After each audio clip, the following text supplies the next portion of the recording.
everybody. The 372 pages we'll never get back. I am Conor Listoka.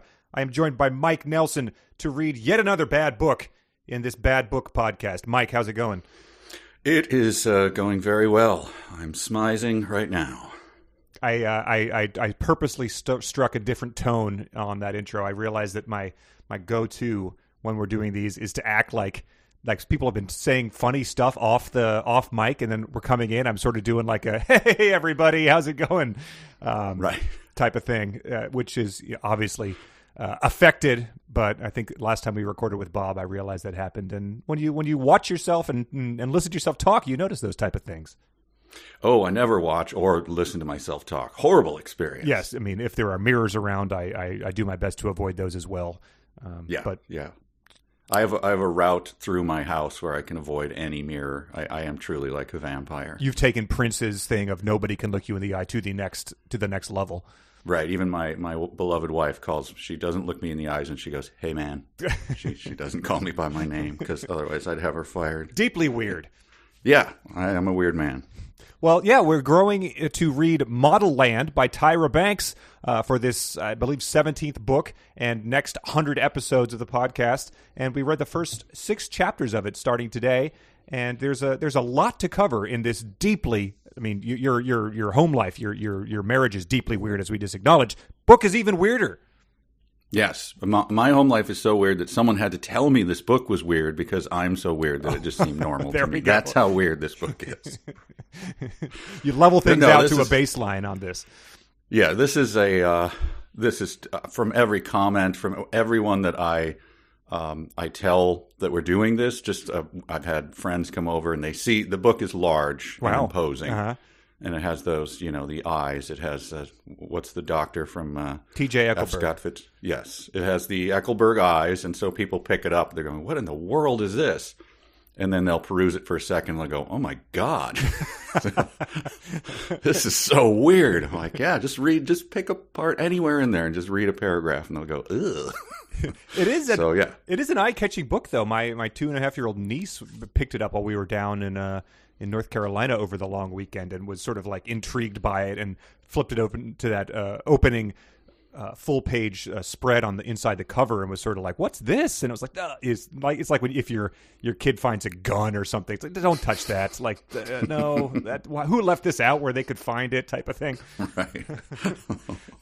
Yeah, it's a little bit shameful. Yes. But why don't we to introduce it? We've done this before. This is kind of a feature where we try to figure out the people who like this book, because we've read, we'll tell you our opinion once, we get into it. But before that, let's just find out what other people think of it by going to Amazon, finding a 5-star review, and then seeing what else does this person like and or dislike. Yes. And that'll help us to know what kinds of things the people who read this book enjoy. Exactly. Or at least one. The sample size is very, very small. It is one. And on Amazon, that was where we noted last time that it got the more positive reviews. So this is where the guys went to write the good ones, and Goodreads was the sort of over-the-top comedic ones. Yeah. So this is we've put it in the form of a quiz. We like to do quizzes here. So this is a quiz for Conor. He has to guess how many stars the reviewer of this likes on other items, if that makes sense. So here we go. The reviewer is Monica Lit Major. That's all one word, so she knows what she's talking about. It's 5 stars. The headline is, the log line is, Modelland is more than meets the smize. Wow, very nice. Well, Lit Major is paying dividends already. The review is long, and there's nothing... It's, she's a lit major. There's nothing egregious about it, nothing to make fun of there, but I'll just give you the sort of summary sentence. Mm-hmm. Modelland is an immersive fantasy that also reads as a parody of the demands, expectations, and flurry of the fashion and modeling industry. Okay, you didn't need to put lit major in the title if you were writing garbage like that, Monica.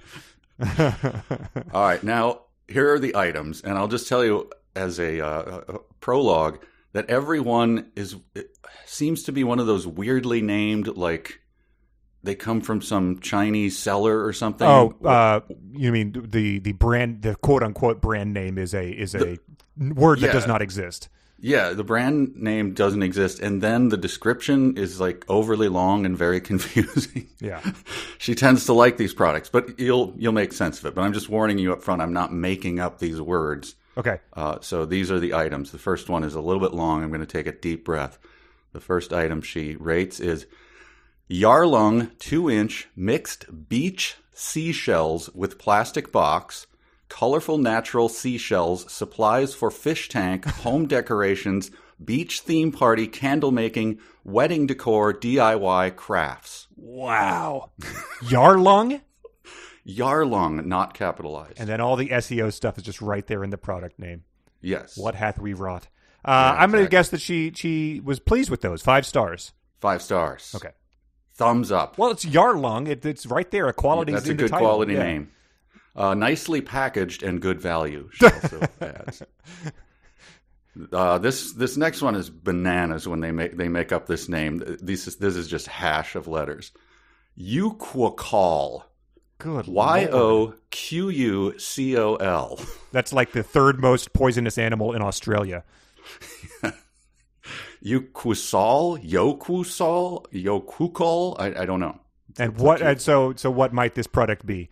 Well, it's their most famous product. I'm sorry if I have to say it. I will. Halloween spider-shaped brooch pins, rhinestone zirconia crystal. God, you're right. That was like asking what the M&M Mars candy most product famous is. It's right there in the name. I'm going to guess that these were cheap and tacky. 2 stars. Oh, 5 stars. Ah. Good product. Sparkled nice. Okay, Sparkled so nice. the literary major is not really Yep, the lit major coming out in all the reviews. All right, I may have lied when I said that the last name that they made up was the weirdest, because this one is, and I'll try to pronounce it and then spell it, Ndoobiy, Ndoobiy. Wow. So Wow. your guess is as good as mine. But it is their famous product. Like if I said, Sun-Maid, you would probably guess. Raisins. Sure. This is women's printed leggings, full-length, regular-size workout legging pants, soft capri. Does it say Ndoobiy across the butt on them? I don't have a photo next to me. Darn. Well, I just cannot imagine that this is a quality product. I'm going to say 1 star. 5 stars. God! And her summation, mermazing, super comfortable for mermaid leggings. So these are mermaid leggings. Okay. I mean, is that a thing, or is that for a costume? They appeared to be leggings that just had Scales? a scale print on them. Okay. All right. But so this implies that she's got multiple mermaid leggings. Yes. And these are the most comfortable of the many mermaid leggings. Well, anyway, Ndoobiy, 5 stars. Sure. And I may have lied when Ndoobiy was the weirdest, because this next one, and there's only 2 more. This is the Hiccapop, I think, lowercase Hiccapop. Hiccapop. Oh, man, it is okay. It is honestly like you're just pulling Scrabble tiles out of the bag. Yeah. Air pump for inflatables, portable inflator pump for blow-up pool toys, air mattress, rafts, beach balls. That's what they want you to pretend you're using it for. Listeners of this podcast, we know might, this podcast. we might have an email about that coming up. Actually, oh dear. How could that product not do what it claims to do? 5 stars. Correct, 5 stars. Okay. Works well, very nice and small. God, I just like what. If you need one of those, how can you just not get one? Why is that not something that like sporting equipment makes? Why does it not come with your pool? Why do you need to get something that just drop shipped and branded? It's just so frustrating that you couldn't turn to a company who actually makes that.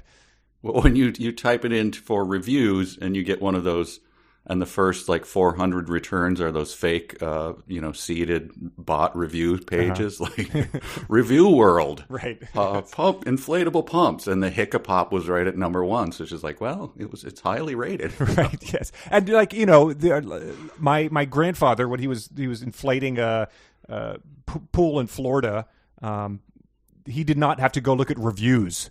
You know, he would buy a pump and be like, why would I honestly waste my time on Earth looking at reviews of a pool inflator pump? This is insanity.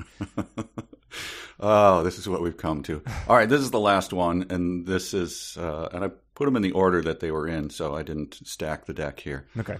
Fun World Women's Angelic Wings Costume Accessory. Okay, so maybe a mermaid angel is the look she's going for. There's something, yeah. I don't know whether they go together. It's just Monday, Tuesday, Wednesday, kind of a deal. I'm gonna say 5 stars based on her history. 1 star. What? Not at all what it looks like on here. God. Should have read the other reviews. Wow. Well, I mean, so there you go. I hope that paints a picture of a 5-star reviewer of Modelland. It really does. You're buying a bunch of weird sort of crafting and costume stuff, as well as some potential loonering. Yeah.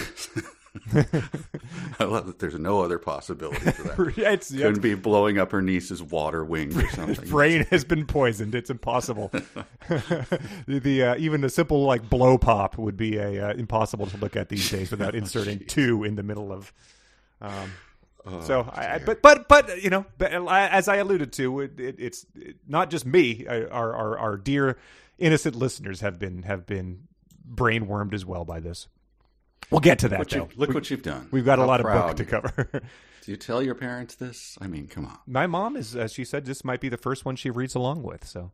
Oh, okay. She was very intrigued by the cozy verse. I think we've both got immediate family members now who are tuning into this nonsense. Yep. All right. So, let's dive in. Sure. I don't think we're going to find a lot of people who agree with Monica on this, because to me, this is my main note was just that it's amazing that a book could be so shamelessly derivative, but yet so at the same time insanely and detrimentally unique, because it rips off many of the most beloved books in children's literature, Willy Wonka, Harry Potter, and The Hunger Games, but yet it's just it takes them all and just refracts them through this prism of insanity and sort of grossness that's just, it doesn't get anything right about those books other than the things that it so obviously steals. Yeah, I was amazed by that it's obviously just young adult tropes. But as you say, there's then these weird parts of guys shouting out insane things. And we'll get to that. I don't want to spoil it. Right.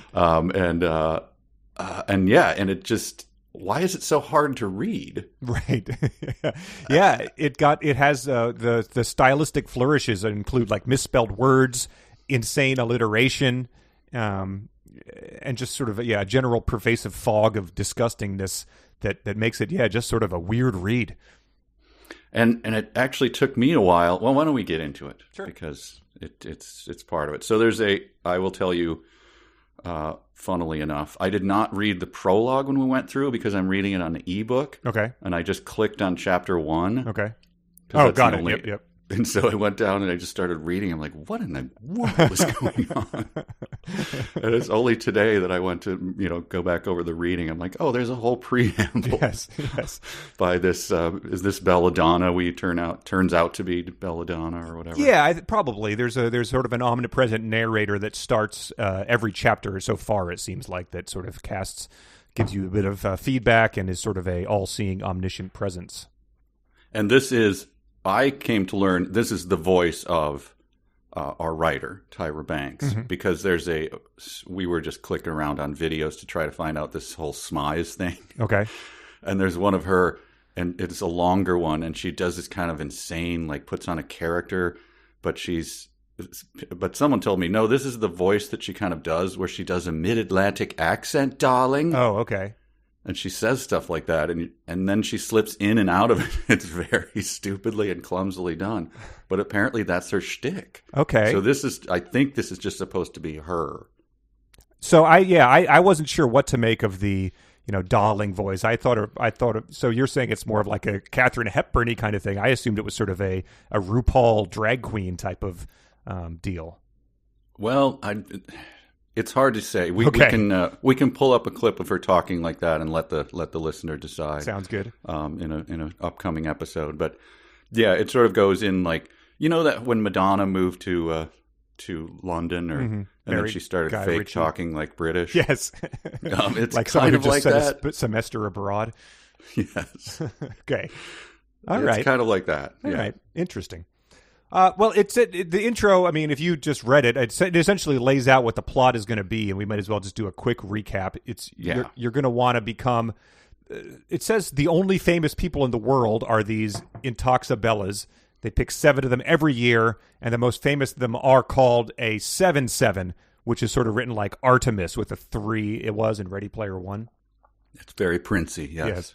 And in order to do that, you have to find a smize.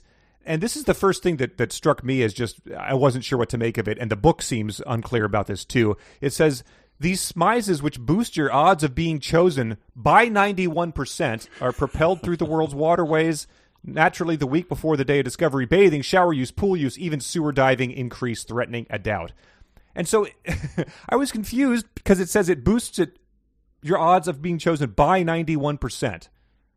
So let's say, you know, your odds of winning the Powerball are what, 1 in 30 million, probably less than that. But right, if you boost that by 100%, your odds are then 1 in 15 million.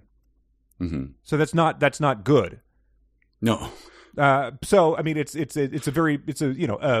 better to have it, but it's not the all powerful power up it seems to be. But later, it just says when she does find it, spoiler. It says the wearer of this smize has a 91% chance of being discovered on the day of discovery. So that's much better.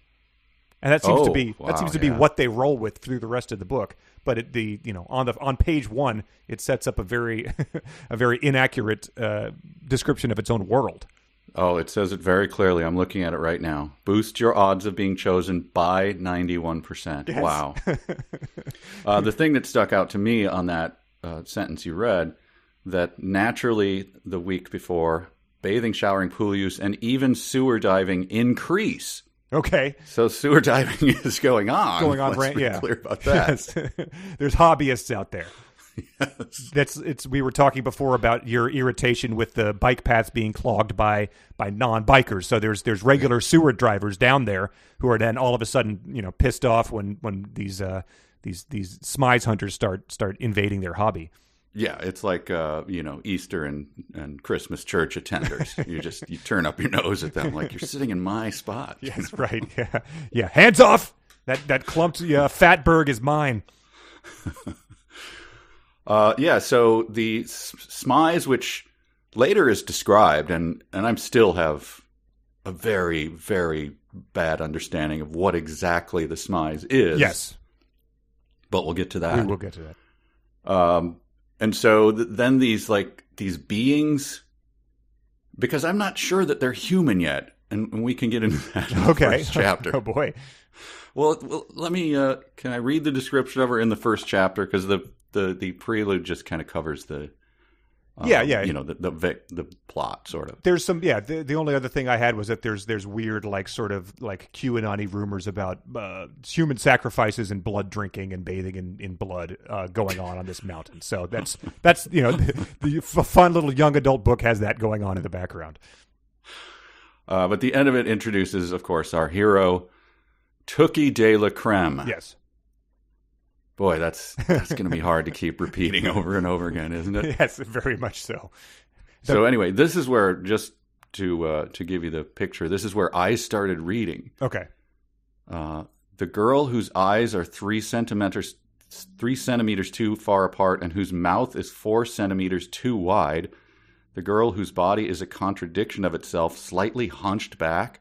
From years of poor posture, one must presume, feet the size of snowshoes, and stick-figure arms and legs so fragile you think you hear them screaming, "Feed me an entire grilled cow now." The girl with a humongous punch bowl-sized head, with a forehead that goes on and on and on, making her look like the weight of her cranium will topple over and break her into 1,000 pieces. Is she human? It's a very good question. Didn't occur to me at this point in time, but that's there's a chance that she might not be, or at least might not resemble Earth humans. Yeah, I was like, is this an Arthur C. Clarke book? And we're just on a different planet, and he's now going to describe each kind of being? She's one of the Paulines that visited Dale M. Courtney and Moon People and ate mashed potatoes with them. Yeah, but it was also so bizarre that I wondered whether each one was describing the same girl. Like, have you ever seen this girl? And then she lists all these attributes. I'm like, I've never seen a girl with a humongous punch bowl-sized head. No. But before this, like the page before, it says, "Have you ever seen her? The girl whose face not even the meanest person you know would describe as yuck." And then it goes on to describe this revolting circus freak, like Mad Folden kind of punch bowl sized head, stick figure arms. It looks like one of your drawings of people, essentially. Yes, it's. I mean, again, we got to get Bob Fingerman on this. Yeah, exactly. It does. It seems like his aesthetic might work well for these drawings of Tookie. Or, Don Adams, the feet folded up in the middle and the big clown noses and the hair coming out. Right, yeah. If it was presented as this cartoon world, it might be okay. But I think it is a world where there are people who are beautiful and where a lot of other people, like the guy she encounters in this chapter, for example. So, yeah, I'm not sure what to make of her. But then later, I'm just going to go with the physical things. She's laying on the ground, squirting whipped cream into her mouth when we meet her. Mm-hmm. Yep. This Tookie de la Creme. Yep. Get it? Then she licked her tiny baby fingers from thumb to pinky and prepared for the next squirt. So she also snowshoe-sized feet, punch bowl-sized head, tiny baby fingers. Yeah. So finger size. Freak. It goes against every book we've ever read in terms of people with long fingers. Yes. It's a 372 staple that characters have long fingers, and it flies in the face of this. I'm not sure what to make of it. I don't like it.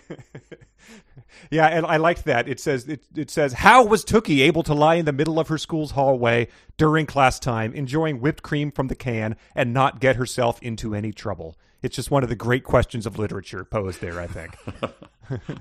And it builds on it, saying that she's a forget-a girl, and just that no one, she's like the guy from Harlem, that nobody ever sees her. As described by Harry DeBald.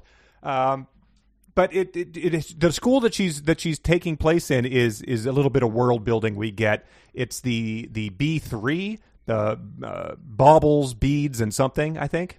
Mm-hmm. And but it was a factory that made sort of fashion accessories. It's since been converted into their school, and we get these delightful details. An oily belch followed, sending a thick cloud of greenish smoke through the vents. A stench filled the air. It smelled like a mix of gasoline, mold, melted plastic, and methane gas emanating from the bowels of the building. The school let out belches and eruptions all day and leaked fumes from every crevice. Everyone called the school B4 for bile, barf, belches, and butt bombs.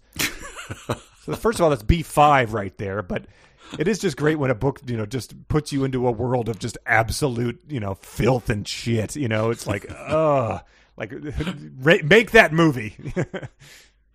Filch from Harry Potter is going, oh, gross. Yes. I wouldn't board my dog there. Right. Yeah. You've got to have some sparkly stuff that, characters can at least aspire to. And by the way, the alliteration there, there was an earlier mention of alliteration. I'll just, let me see. I got it right here. And the trek through the dangerous diabolical divide always ends in dismembering death. Oh, boy. A little bit of Pappy going on. It is. Pappy's presence is strong in this one. He's back. I'm not sure why that's sort of a go-to for authors who think that they're trying to distinguish themselves, but maybe Monica Litmajor could help us weigh in on that. Oh, yeah, and why doesn't Tookie have lipstick smeared on her greasy lips? Yeah, I mean, but she is, this sort of revolting descriptions of people is a staple of these celebrity authors. Dang. Well, we quickly meet Tookie's sister Miracle, which is spelled with a Y and two R's. And she shows up, and we get introduced to some of another staple here is these oddly folksy similes that are in the model verse. Miracle is described as being dumb as a lobotomized turkey. She wasn't the brightest tube of lipstick in the makeup caddy, and it's sort of introduced by her mispronouncing DNA as D-nay-nay. That is a thing that will be repeating often, where someone will say something utterly incomprehensible that leaves you scratching your head, and then 2 paragraphs later she'll go, what she mispronounced DNA when she was singing. This is what it is exactly, and this irritated me. So she began to sing. So she's lying on the floor, squirting whipped cream into her mouth and licking tiny baby fingers. Her snowshoe-sized feet are sticking up in the air, and kids are walking all around her. And her sister runs up and says, and there's a period after each word, sings, "You are not my D-N-D, nay, nay." And you're just supposed to go, okay. All right. Sure. That's Lit Major Monica. You liking that? She adds another star to her rating. And then explains it a paragraph later. Yeah. Well, irritating. I think we're going to get a lot of that. A listener commented on Twitter that they're trying to listen to the audiobook of this, and it's nearly impossible because there's just so many weirdly mispronounced stuff that and misspelled stuff that they're not really sure what they're supposed to do. Maybe they're listening to like the text-to-speech version or something like that. But I think Miracle was doing the Shivera shuffle. Is that what it says? Yeah. Oh, I missed the explanation for that. There's nothing. Okay, great. But it's I found it sort of like, and it comes up a lot, is that there's a lot of this book that you could sort of imagine in like with a creaky calliope and Tom Waits reciting it. Oh, I thought exactly the same thing. Yeah, she was dumb as a lobotomized turkey, where if she looked up at the sky or with her mouth open, she might drown. Miracle had never been the brightest tube of lipstick in the makeup caddy, but when she birthed her wife's chihuahua that never had any hair. Yeah, it's definitely like Tim Burton animation and voiceover by him. It's just everything's like twisted at a horrible angle. Leaves you feeling like someone just dragged something dead through the room. Yeah. There's a guy, just the constant sound of, pipes banging on with an out-of-tune organ happening in the background. What's Tookie building in there? Well, she is building something that's a diary of letters that she'll never send called T-Mail Jail, where she writes letters to people and just, she wants people to read them, but since no one ever notices her. And this had I'm going to burn one of my dumb sentences already because Tookie found it ironic that the book's initials, TMJ, also stood for an ailment that impaired a person's ability to open her mouth. She did find that ironic. In the books that she named on her own was stood for something else. Well, I think we're going to get that a lot. We're going to get a lot of like Mr. Woodcock syndrome. Do you remember that movie where Billy Bob Thornton played a gym teacher named Mr. Woodcock, and we were sort of like, you can't call him Mr. Woodcock and then just base a whole series of jokes around the name that you gave the character. But, exactly. That's but it happens a rule. A lot here. Yes, I put that exact note on that. I think they do it in very irritatingly in Dr. Strangelove, where someone's name is like Colonel Bat Guano or something, and then someone goes, "Well, Colonel Bat Guano, if that really is your name." Oh wow! Like, wait, what? Yes, you gave him the name. It's under your control. Yes. So I think the hanging a lamp on the ridiculous stuff is also happening for whatever reason in this book. We also get the fact that Tookie knows 28 languages and nearly speaks by the age of 11. She knows 28 languages. Also now she speaks almost every world tongue. I just said, sure, why not? I don't know if or when that's going to pay off, but she does. She is sort of a misunderstood prodigy to add into the Harry Potter world, the Roald Dahl sort of mistreated kid type of thing. I did write down all the. No, I didn't write down all the names of the languages, but those are pretty irritating as well. They're pretty similar to those products that we just heard about from Amazon. Yeah. Just mashed up words. But, okay, here's another example of the phenomenon we're talking about. It's day 39 of my great SPLD campaign, and everyone is still ignoring me. Mm-hmm. And then SPLD stood for silent protest by lying down. Please invert these things. Yeah, lead with that, for God's sake. So she's doing a silent protest in the halls. That's why she's there, licking whipped cream off her freakishly short fingers. So it is day 39. We're led to just imagine that this has been happening forever. So I'm glad they didn't start with that. I'm glad we can pick up with it in media res, because that would have been 39 long days. Well, there are certain parts in the book where, unfortunately, we get the whole thing, the introduction later of all the people. Anyway. Sure. But this one, at least they started there. But I was unclear whether apparently she does go home. So the campaign is just she goes to school, lies on the floor. I don't know how she holds whipped cream cans with those tiny baby fingers. I don't know that you have the palming ability to get around a can of whipped cream. Yeah, that's a very good question, especially because whipped cream requires, you to hold it and use a finger to dispense it at the same time. Right. It's a suboptimal choice. Yeah. But anyway, so she wakes up. Her mom, I don't know, takes her on the school bus, however that works. And then she goes immediately and lies on the floor. Mm-hmm. And then spends no one ever sees her, yeah. Okay. Except for her sister, who comes up to her and sings mispronunciations of it's hard. It's hard to mispronounce an acronym. You know what I mean? Like, right? It's 3 letters. Yeah. Huh. But okay. So but I guess she does go home. We find out later. She doesn't just lay there. Well, the lights are pulled off, and then the smoke belches out at on the hour or whatever. So she, I guess, goes home. Yes. Yeah. You have to imagine that smoke belches out at comedic intervals. If it sort of puts a button on a screen on a scene by. She goes, well, that went well. Poof, right in her face, type of thing. But she does meet. We get introduced to the class presidents and her crush's deep, weary sigh, Theophilus Lovelaces. And I prefer to call him. I believe that's a great thing to do when you're about to say something pompous. The correct pronunciation, the biblical pronunciation, Theophilus. Ooh. So we're going to call him Theophilus Lovelace. Okay, sure, that works for me. Mm-hmm.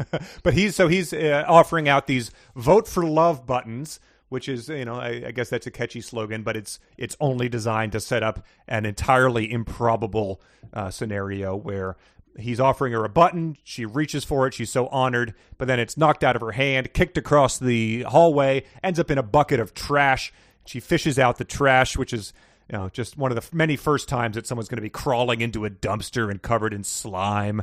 But the button, when she fishes it out, no longer said vote for love. So this is just the most tortured setup to make a minor plot point happen. Yes. So yeah, so bad. Vote for love. Instead, the V, hopefully people I imagine a lot of people are listening to this without reading. So here, try to just imagine this. Instead, the V and O and E of the first word were gone. The F and R of the second were totally erased. And of the last word, the L was knocked into non-existence. And the V was scratched so badly it resembled a K, but the E remained intact, all one sentence. So now it says Tooke. There's some spaces, I guess, in that. But, I mean, so in a movie, you could do that pretty well. On a page, it does not work, my friend. That, I of course, had to reread it to make sure, is this a very tortured joke I'm not getting? Because I'm not good at, word games and puzzles. Is this some sort of Mensa thing going on here? I don't think so. Right. It's just very bad writing. It would have been great if it just said, so you know what it said. You know why she took this so nicely. But yeah, no, it has to spell it out for you. I guess that was all necessary to explain how a V could be scratched badly so that it resembles a K. I'm not sure how that's really possible. Not possible. Not by getting kicked around. A couple questions before we close this out. So she falls when she's chasing this thing. And first of all, it was knocked off of her. It fell on her, and it was knocked off of her with a field hockey stick. But it does not explain who did that or why. Okay. So that was just supposed to start this wacky action scene. But someone's swinging at her with a field hockey stick? Yeah, in the hallway. That sounds like a big problem. In the hallway. So she falls later trying to chase this thing around before it ends up in the filth and decay. But it says, the noises in the cafeteria ceased to exist. Tookie was groggy from her fall. Her ears rang to the point of leaving her deaf. Jeez. And her mouth felt like it had been anesthetized. But that didn't stop her from noticing his imperfectly perfect features. didn't stop her from notice. She needs immediate hospitalization. She's probably going to do the Natasha Richardson thing, and she is going to die without immediate bleeding of her brain. Yeah, there was something in that whipped cream that wasn't sitting right. And then one more question about the creatures that inhabit this book. The legs belong to Abigail Good, who wore her super thick, long, wavy black hair with pride, even from her armpits. Yeah. Who are these creatures? Yeah, it's people who are either the most attractive creature known to mankind, or you just have some sort of insane tick or feature that makes you look like a cartoon character, I guess. Well, gross. My last note is that we meet the class president, or whatever the hell his Theophilus Lovelace, his girlfriend Zarpessa, the world's most beautiful girl. Zarpessa Zarino. What is that? Zarpessa Zarino. Oh, that's her full name. Yeah, ZZ. Okay, thank you. Gotcha. A long description of how beautiful she is. She's the grace of a swan and all of this stuff. She glided towards Theophilus with the grace of a swan and held up a massive poster written in gold glitter pen. Mm-hmm. So the whole time she was being described, she was holding a massive poster. Wouldn't that be like the first when a character walks up? Then somebody walked up. They were holding a massive poster. Right. Lead with that. Lower it, and she's revealed her beautiful face. Yes. The poster has another annoying tick that plays out at least one other time in this section. It's made with real gold dust, and it says, "My father had some to spare, and our mayor's sister's psychoanalyst neighbor's BFF told me the posters were written with precious metals like this definitely get you reelected." So that sort of Ferris Bueller-y chain of people is something that the author trots out more than once. Yes. Yep, that's right. I forgot that would be a reference to Ferris Bueller. God. Yeah, that comes up a lot. Yeah. Well, that's where I left off for chapter 1.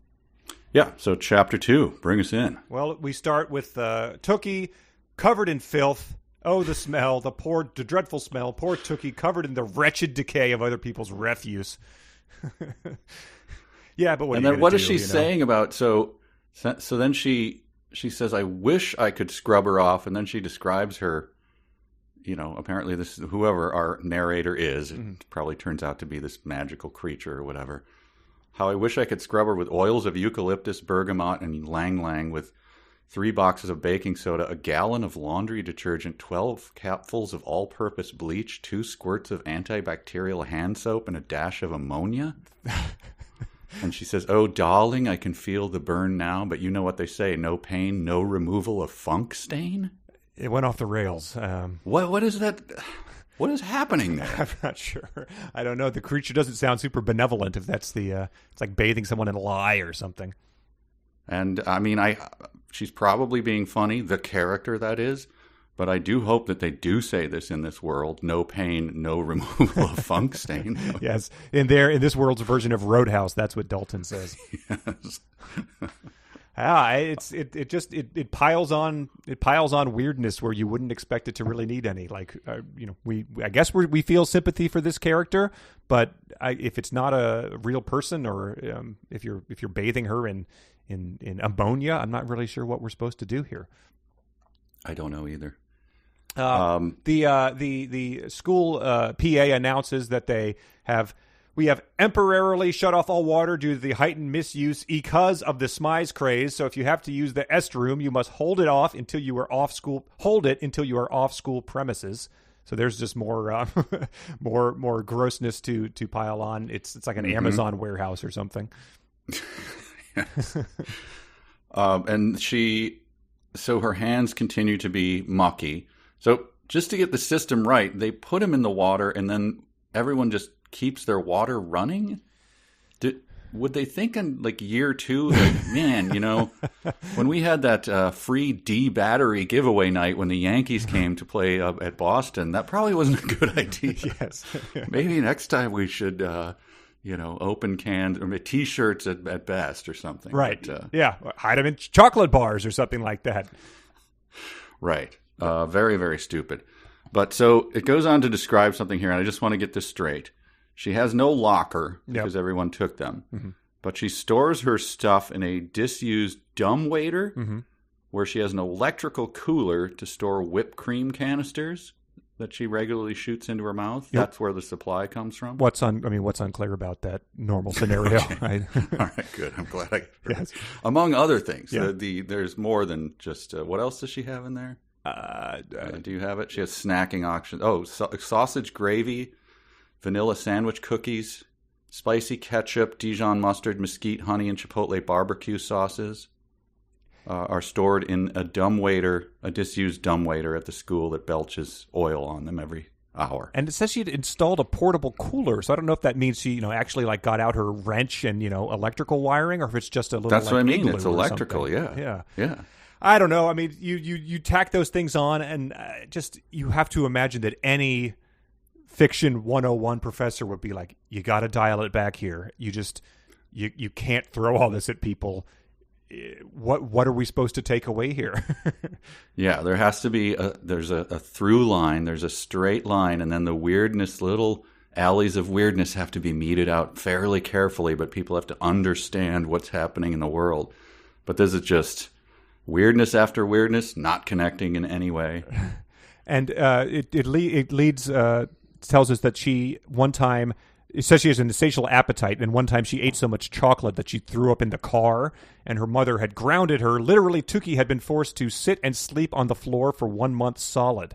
So that's the first glimpse at her sort of monstrous parents. But it's also sort of, it gets into the magical realism of 100 years of solitude or something, where it's like, well, obviously that would never happen. But So what are the stakes in this world? It's part of I think it's part of the reason I've never been able to get into those type of books, where it's like it's hard to tell what's going to happen and what we're supposed to care about if just any of this stuff. If someone could just sit on top of a tree for a year to protest something or something like that. That's the exact thought came to my head because I tried magical realism a number of times, and that was the thing that I just couldn't get over it. Yeah. I don't know. But it's also, we get another glimpse at the world where it's the world of Metopia is organized into convenient Mario levels. There's the ice planet. There's a stormy planet. There's the Ladorno is the beach community, sort of like Delfino Beach or something. And then we have Peppertown, which is the hot desert planet. So yeah, I guess Mario or Star Wars type of things where everyone just has one climate of the place they live. And they're sort of just kind of, if you hovered above it, it would just be sort of walled off into quadrants, right? Yes, I think it does say it is split into 4 quadrants. Okay, so this is not then an Earth thing. This is a different planet or... Yeah, I think so. World. I think, Metopia is the world, and I don't know if we're going to go beyond there, but yeah, it is not part of our world, I guess, unless there's been some serious reorganization. But speaking of grossness, finally a bit of niceness. When they reached the top, the girls extended their palms out, pointed to the sky with both hands, sniffed each armpit, and then curtsied. This was their silent expression of their greeting. "What's up, hot queen?" Yes, so they're sniffing each of their own armpits or each other's? Sniffed each armpit. So that implies that each went around to each armpit, I guess. Sure. I don't know. Yeah. I don't know what to make of that. It's sort of Mary Catherine Gallagher-y. Yes, the character from Saturday Night Live. Forgot about that. But I don't understand why they need to say "What's up, hot queen" silently if that's what's implied. Because unless they've specifically addressed it, that's what the sniffing each armpit and curtsying is implying. Each person might be interpreting it differently, because it's hard for me to look at that and see "What's up, hot queen." But then again, I'm not a 15-year-old Metopian resident, so.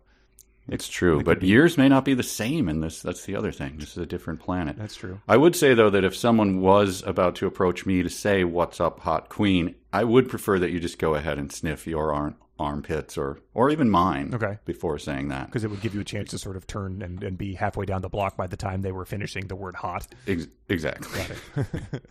Speaking of hot, so that is her visiting her friend Lizzie, who lives in, it's described as a tree cottage of sorts, which I think we're just supposed to mean tree house, yet it uses the word cottage and then says of sorts, so it just really, really trips over its own feet trying to describe that, where she subsists on, among other things, bags of scones. So yet again, we've had weird food thrown at us, which is not the only Dan Brownian touch. Tell me. Because we have his book Digital Fortress that we read. The guy's chugging olive oil and drinking juice as he washes his head in the water fountain. We also get this, though. She's describing Tookie's homeland of Peppertown. The sun's wrath determined Peppertown's landscape as well. Yes. The leaves on the trees were crisp and brown. No birds nestled in nooks and branches. No butterflies fluttered by. And you didn't dare touch the sidewalk in Peppertown. It would burn your fingerprints off. So it's like a slightly dialed back version of Dan Brown talking about Seville here, which multiple listeners wrote into to make the comparison as well. I'm glad that's a well ingrained reaction at this point in time. I actually did not even make that connection. I was kind of skipping over. I was so irritated by the fact that like you can't step on the pavement or your shoes melt and all of this. Like, come on. Yes. That's great. But the other two side plots I just want to touch on briefly are that Seal is the latest 7/7 model has gone missing. There's like a milk jug campaign to try to track her down, and there's also a rich baroness who has gone on the run after some sort of Ponzi scheme. They use another word to describe it, a Yonzi scheme maybe. It would I wasn't going to dignify with any sort of engagement. CIL is like C tilde L, right? Mm-hmm. Making it as absolutely annoying to come across as anything you could possibly. As 7/7, I think 7/7 is 7/7. We find I thought it was just pronounced 7, right? Like it was, but nope. We learned later it is 7/7. Right. As I was telling someone the other day, a friend of mine pointed it out to me, and we've talked about it before, where you have a professor or something who has a vocal tic, and then you give it to the guy next to you, like, you notice every time he does that, he goes like, and he swallows or whatever. Oh, God. And the person's like, damn it, why did you tell me that? My friend told me that way back in the day that Rachel Ray will say, and then you get out and you just squirt some EVOO on it. That's extra virgin olive oil. And she did it every time. Oh, wow. And he was like, why do you say it? Why do you repeat? He was just like enraged. Right. It made me laugh just so in much. Case Like, it's your why are first you time, watching? Right. Watching this. But that's what that's what Tyra does every single time. Every single time. Yes. So there's another acronym, the T-DOD, which is the day of, what was it? Oh, crap. Day of Discovery. Day of Discovery, yes. So that's essentially the Hunger Games picking thing, but in a good way of the thing. It's the 7 people who are allowed into Willy Wonka's house, that sort of thing. So Lizzie, her friend, is like she's almost turning into Gollum, I feel like. She's wearing, right? She's wearing like tattered hospital gown. She's escaping and being recaptured by vague medical people who I think sedate her. I think this is supposed to be a little One Flew Over the Cuckoo's Nest here. Mm-hmm. She's unstable. She cuts herself. Yeah, it gets very Maya Mortal at times. Yeah. To bring up another 372 book. Yeah, with a lot of abbreviations. Yeah, and the weird narration at the beginning of each chapter sort of is the that's right. the notes to Raven and stuff. Man, what a weird little universe we have constructed here. Yeah, no kidding. So this is quite a paragraph. They climb down out of her, what did you call it? Tree cottage of sorts. Tree cottage of sorts. And they go to a dumpster. Yeah. And by the way, she uses the uppercase D. Oh, so you better believe I noted that. Dumpster brands exist here. That's right. Stunning. She uses it 3 times. Dumpster dough with a capital D. Yes. A group of shabby people stood around the dumpster. Some of them wore masks. The tallest man wore a gas mask. A shorter woman wore a tribal mask. And what looked like a girl, Tookie's age, had a tattered comedy tragedy mask. The girl carried a familiar yellow dream bag in the crook of her elbow. Tookie frowned. What kind of a paragraph is that? Am I really expected to read this and then continue reading? Some of them wore masks. Goes on to describe everyone wearing a mask. Yes. A gas mask? Yeah, I mean that would be pretty hot too. I have to say, any mask would be hot in Peppertown. But it would come in handy into school with where the walls are releasing butt bombs and belches all day long. That's true. That's true. By the way, is it Peppertown or Pepperton? Oh God, are we using like the British? Sure, let's do that. I don't see why not. Okay, Pepperton, darling. If we're going Mid-Atlantic, we might as well. Yes, Pepperton, darling. But this family, this group of people, some of wearing masks, all of wearing masks, are fishing out like sea bass and sparkling cider, more weird food out of the dumpster. And it's revealed, Lizzie has brought her there because not everything is what it seems with Zarpressa. Her family is actually is dumpster diving for their food. Yeah. And Tookie can't believe that because Zarpressa is an heir to the Zerino peanut empire. I just saw an ad for their peanut oil in the paper. Someone, what is she supposed to be, 15? Yes. She sees a peanut oil ad in the paper and takes note of that. That's a good point. Circles it like an old lady with her TV guide. Yeah, there's a 10-cent coupon or something. Oh, I actually met one of the heirs to the maraschino cherry empire. Recently. Was it maraschino in the name? That's a place, right? It's I don't remember, but that was told to me after we met. I didn't get to chat him up about the cherries. But I guess this is not as absurd as it could be, because there have to be heirs to all the empires out there. There's an heir to the speaking of peanut, the Mary Jane candy empire, that sort of thing. Yeah, right. There's the Ferrara Pan Lemonheads heir, who's the 19-year-old who's at Coachella with his own private cabana because of Lemonhead candies. Right, and if only we knew the person whose mother invented liquid paper, then everything would be. My God, yes. If that was, it's a mystery though. We'll never know. The most known trivia thing of all time. So that got me thinking, though, as they're dumpster diving, they're saying take the sea bass. Yeah. And I think she says something like it's fresh or something. It's still cold, yeah. Oh, I'm sorry, it's still warm. What is the food situation in Pepperton that they're throwing away, like still very good sea bass? And then later we learn that this girl, Lizzie, her favorite food is grilled cheese dipped in strawberry jelly. Yeah. Which we're told very clearly she only eats out of a dumpster. So what is the food? I mean, the food waste is atrocious. Yeah. But where is it coming from? Like, who's making the food? Who's the food provider, and who is the person, the buyer? Because that buyer needs to be fired immediately. Right, yeah. And replaced. Yeah, if these people who have the appearances of riches are still fishing out warm sea bass that is edible, it does seem like there is some sort of waste going on that could be more easily avoided. I guess there's, goods and workers. Yeah, exactly. Just hand wave it away. Well, you could also hand wave it away by the rich people ate in restaurants all the time. But we're led to believe that the rich people only live in that La Jolla type of community. Ladorna, yeah. So yes. I'm not sure who's going out here to order the sea bass, which is a mid-tier fish. If you're upgrading from the salmon, that might be something you're going for. Decent white fish. Yeah. It's not bad. It's not actually, sea bass is an invented name, right? It's some other fish. It can be like any number of like 25 fish. Oh, it's like the cod phenomenon. Yeah, exactly. But that's all I have for 2. Yeah. So the only plot point is that their plan is the Exodus.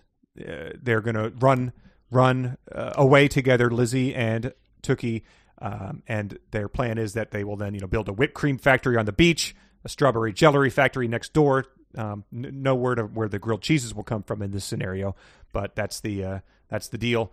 And it's sort of their Shawshank Redemption plan to get away from it all. But a little bit nitpicky, but I did note that exoduses usually involve entire peoples or people systems, not just 2 teenagers, but whatever. It's fine. Yeah, it's movement of Ja people. It's not movement of the 2 teens, one of them who lives in a tree cottage of sorts. Chapter 3? Let's do Chapter 3. We finally get some look at the rest of Tookie's family. We get to the narrator describing the De La Creme house, calls it the creme of the De La Cremes, which I was like, hey, Mr. Woodcock here. Yeah. But the house, like everything else, just like the Zarpressa's family, everything is not of their seams. Their house is falling apart. It's the foundation's cracking. Everything is sort of non-functional. It's sort of like a Arrested Development home, where nothing is taken out of its plastic. A chunk of plaster nearly kills Tookie, falling off of the wall as she's going in the door. So everyone is sort of keeping up appearances, but nothing is actually good here. Right, and as that, I'll just read it. Another piece of slate broke off from the roof and fell to the ground, nearly slicing her skull in two. "Oh my God," she murmured. Honestly, if my skull was almost sliced in two, I might go slightly above a murmur. Right. No, you wouldn't react like someone had just made a shocking announcement at a local stage or something, like, oh my gosh, I didn't know. That's the Baron's father. I didn't do. I thought he. Yeah. Well, the librarian is leaving at the end of the month. That's right. Gosh. But we do get to meet Mrs. De La Creme, who is we're led to believe is some sort of germaphobe. She's throwing away any banana that indicates the slightest hint of a brown spot, and she also she was a germaphobe who carried around Bellissima, her favorite lifelike doll, out of her collection. Mrs. De La Creme's fingers were not suitable for picking gherkins out of a jar, so she asked her disobedient daughter to do it. Tookie laid on the floor and sucked the whipped cream off her baby-like fingers. Well, in the other room, a clown did a dance. Yeah. Listen to, I think, Circus by Tom Waits. It's on his Orphans box set. Is a very good, that and What's He Building in There are sort of what's he going for. It's weird. Once you hear it, you can read a lot of things in his voice. Maybe he could narrate the audiobook. Oh, that'd be great. That one I would actually listen to. So here's another thing of the otherworldly nature of this. When she shut the door, goosebumps immediately rose on her skin, and her sweaty locks nearly turned into coil-shaped icicles. God. Tookie's mother insisted that their home's thermostat be kept at almost sub-zero temperatures at all times to combat the blazing Peppertown heat. Pepperton. Yeah. So, sub-zero. Okay. So it is. So her sweaty locks nearly turned into coil-shaped icicles. So again, we're seeing a Tim Burton, or, well, to use a recent thing from us, Gumby or something like boing. Mm-hmm. Yeah. and truly sub-zero? So sub-zero is either, that's either Celsius or Fahrenheit? Exactly. We're not sure what this community is using, but if it was nearly sub-zero, I mean, that means it's 31 degrees below freezing in terms of Fahrenheit. Yeah, well, I guess if it's, look, it's a different planet. It's the rest of the world. Can't speculate. Yeah, exactly. Yeah, it could be Kelvin, for all we know. Yeah. But so, as you described Tookie as being sort of this weird, is she human or not, Mrs. De La Creme was also very difficult to imagine, because it says her body and soft, lineless, tan-skinned hands were remarkably well preserved. Her face was a different story. Thick makeup clumped heavily in permanent lines on and around her mouth. Deep crow's feet fanned out from the corner of her eyes all the way to her ears. Even her nose was covered in wrinkles. And, so I took note of that, but later on it describes her as, it's like actually hideous to look at based on how many wrinkles. So she's like one of those dogs that's, one of those wrinkly dogs or something. Yeah. And I think we're with, and her name, by the way, I don't think you said what it is. No, what is it? I would say to people take a big sip of coffee or whatever drink you have, or if you'd rather not, spit it all over your monitor, because clearly that's what I'm going for, go ahead and just grab the sides of your desk so you don't hurt anyone when you hear this. Creamy De La Creme. Of course. Yep. I'm enraged. I'm still enraged. So that was her name, though, before she married and took Mr. De La Creme's last name. Yeah. So that worked out okay, I guess, or terribly, depending on your tolerance for humorous names. Quite a marriage, which we'll get to in a moment. Yes. Plot-wise, it updates us through a news broadcast, which is conveniently on the TV, that 4 have been found. It says that a gang of hooligan females spotted the device, the smize, floating in a condemned swimming pool in pitter-patter today. They rushed the barbed wire fence, dove into the murky, stagnant, unfit for human contact water. An underwater riot broke out, severely injuring 3 girls. One is in critical condition at Shivera Hospital. So that's fun. But it doesn't also say how many of those girls that were injured were looking for the smizes. These could have been the hobbyist sewer divers that we discussed invented earlier. We're daily divers. What are you doing here? Yeah, it could be like senior mall walkers, that type of thing. They're just going about their business, and all of a sudden they're beset by these hooligans. What is it? What was the end of that thing you just read? Can you pull it up again? Because it reminded me of. Just read it again. An underwater riot broke out, severely injuring 3 girls. One is in critical condition at Shivera Hospital. She ended up in a hospital on Guerrera Street.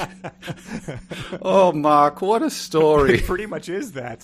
They just goes crossed right over the person who's probably going to die. And I think it's only young children who are after these things, right? This is not a everybody. We're not assuming that these are adult women who are doing this. This is only like her mom had the tap open though when she got home. Okay, but yeah, so they're helping. They're helping, them, yes. Sure. Okay, that makes sense. And we get a clue now to the world building of this because it says every year on the eve of T-Dod, the world's reservoirs ran dry because everyone kept their taps open. The world's reservoirs. Okay. So the entire world is doing this. So this encompasses, I assume. Yes, but like it's sort of like Willy Wonka, where like the entire world is looking for these things, but like you're not finding a golden ticket in Zambia. Let's be honest here. Like Willy Wonka was not distributing his golden tickets to the far reaches of the globe. he had a certain type of person he wanted in his factory. Are you saying that world in this case just means Metopia? The world she's describing. Yes. I guess it's kind of like in Tolkien, he just says, he describes this part of a globe, and you have no idea. There could be many other, Lords of Rings going on in many other places. Well, yeah. I mean, I think, you could listen to Ringheads by Bill and Sean if you want to get into the deep world of Tolkien. I think they are actually delving into that, so they probably could answer that question. I'll let them handle it, yes. Yeah. I also don't know, I don't know what people's ethnicity is in this world either. Well, I'm still wrestling with the fact that they're human. So I guess that's once you're unclear about that, that's the bigger question. It's like VeggieTales or Gumby. Like, I don't know, who cares? Right? Yeah, I guess they could be those humans that Gumby existed with that weren't humans. They were still clay. Right. So, well, this was good. So we've met Theophilus. We've met Theophilus, please. Theophilus, Zarpressa. We've met. Theophilus had a good friend named like. Did I even take his name down? He had a rhyming name. But anyway, now we get to meet Miracle. Myrracle enters with her best friend, Brian. Which to me struck me as very funny. And they make quite an entrance too, compared to the Tree Cottage of Sorts entrance. They jumped and spread their feet out, arched their heads back, rolled up through their torsos, and pointed at Tookie and Mrs. de la Creme. Why did they do that? And what did they do? Because it's hard for me to really jumped. Too bad we can't do a visual challenge. Spread their feet out, arched their heads back, and then rolled up through their torsos? I don't understand. Some sort of body pop.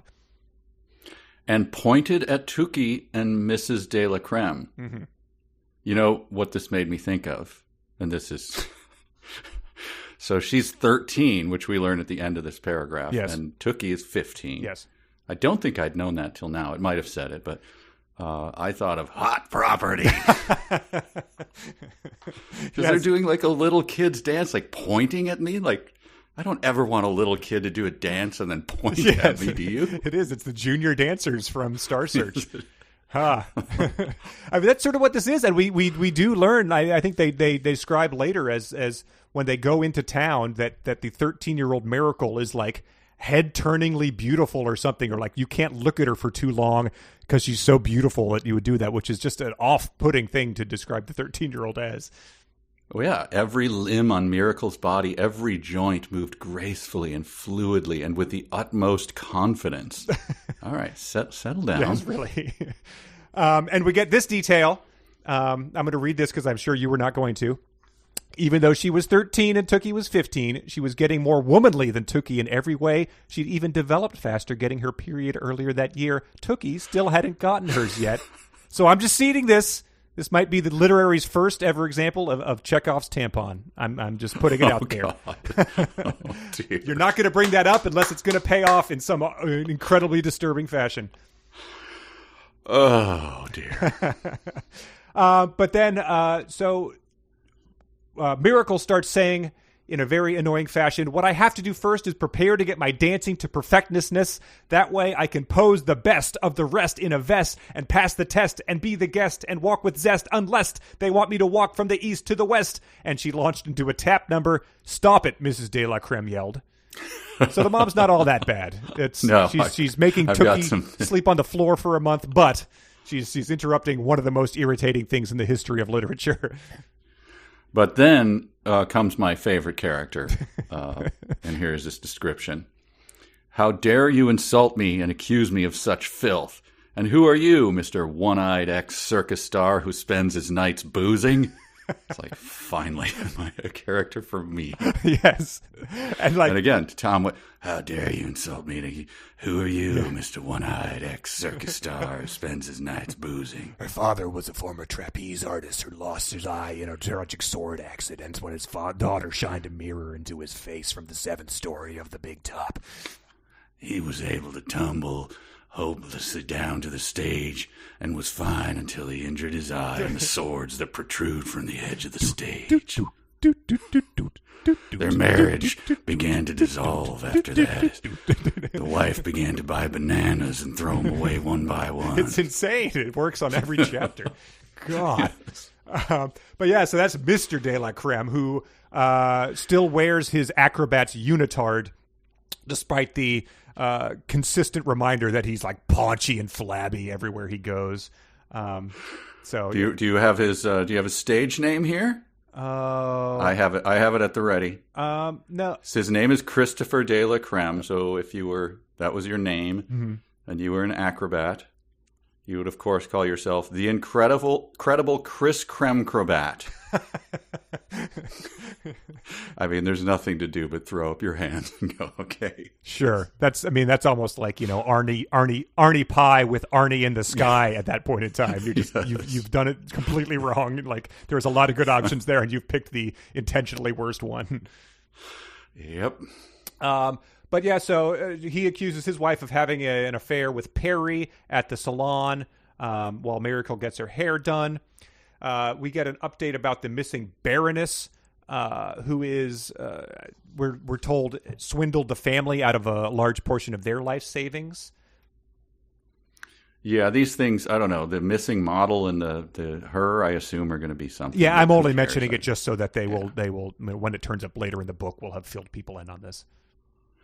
And then, can I describe the smize? Yeah, let's do that, because that's sort of the major plot point that closes out this chapter. And there's one, I'm going to steal a description of it from chapter 4 as well, but this won't cause any harm to the small yellow bubble. This is the smize coming out of the sink. The small yellow bubble began to expand, filling half of the kitchen sink. Then it changed color from spicy red to soothing blue to emerald green and finally to a plethora of yellows. Mm-hmm. It was strangely beautiful. Tookie carefully picked up the bubble with her hands.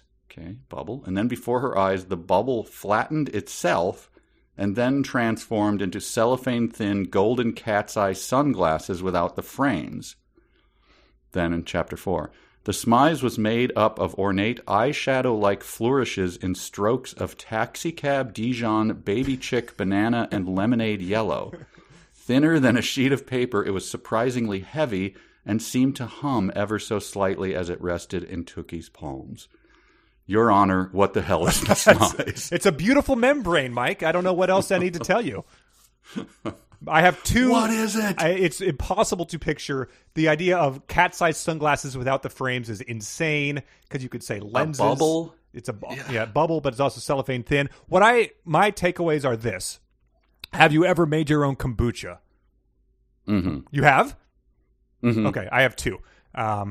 We might get some letters about that. I think that's probably less weird now than it would have been 5 years ago. But anyway, you get a thing called a SCOBY in the mail, and it comes flattened, and you put that in, and that's the thing that replicates and ferments and stuff. And it eventually grows like bigger and fatter. But that was sort of what I was thinking about. Although the SCOBY is sort of like, a gross, like, meat colored thing. There's also a creature in. Yeah? No, it looks like a gross, like a hockey puck, depending on, which jar it was grown in, but it looks like a gross, peeling, wet, white hockey puck kind of thing. Yeah, and there are also creatures in The Legend of Zelda called likes, where in the very first game they will eat your shield, and they look like scobies. I'm imagining it like looking like one of those too. It's just it's not something that you would ever like think that you would eat something that this came in contact with. By the way, I can recall what SCOBY means off the top of my head. Self-contained underwater breathing. Or breathing apparatus. No, it is symbiotic colony of yeast and bacteria. Yeah. So of bacteria and yeast. Yeah, sorry. You'd probably want to abbreviate that before putting it into your drink that you're going to be drinking. Hey, I'm going to be sending you're going to pay me money, and then I'm going to mail you a symbiotic culture of bacteria and yeast. Yes. Sounds good, man. Yeah. Take my money. But that's the only like natural reference I had for like what was, plopping out of their faucet at this point in time. But a bubble that flattens, then it hums, strangely beautiful, turning different colors. All shades of bright yellow, I guess. Was she just like throwing crap at the wall and seeing what stuck or whatever, Yeah. Just description of it. If we make this, it's going to be animated, so it'll be just let them figure it out at that point in time. Right. That's that's for the artists. Yep. But yeah, so now she has one. Tookie has a smize. We're into chapter 4 by now, and it says. Does it say that the smize that announces this? The wearer of this smize has a 91% chance of being discovered on the day of discovery. 91% chance. Ha! Mr. De La Creme boasted. My miracle will be batting 1,000. He hobbled around, throwing out the tea bags, crumpling the newspaper, and crawling on his knees to glue the broken granite tiles back together. And the mom evidently says, like, knock it off. But it's like, so how long did that sentence take?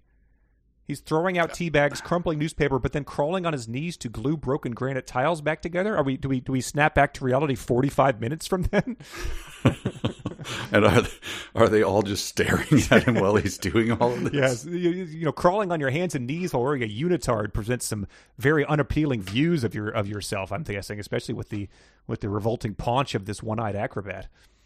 If someone wants to do it, I will team up. I probably won't live long enough, but I would team up with an animator, and we would do this whole book in real time of how it's actually described. All 39 days of her spilled protest. Exactly. God. Of him hobbling around. That's, a good 5 minutes there of him doing that. Got to animate it all. Sure. Got to get the timing just right. Well, that's one of our favorite things. So the fact that this book is alluding towards these specific time intervals makes me hopeful that we'll get some to come. Oh, Christopher De La Creme. What does he look like? What's the actor who's Christopher De La Creme? Maybe maybe like when Christian Bale put on a bunch of pounds to play like Dick Cheney or something. I mean, like that. I don't know, just that sort of.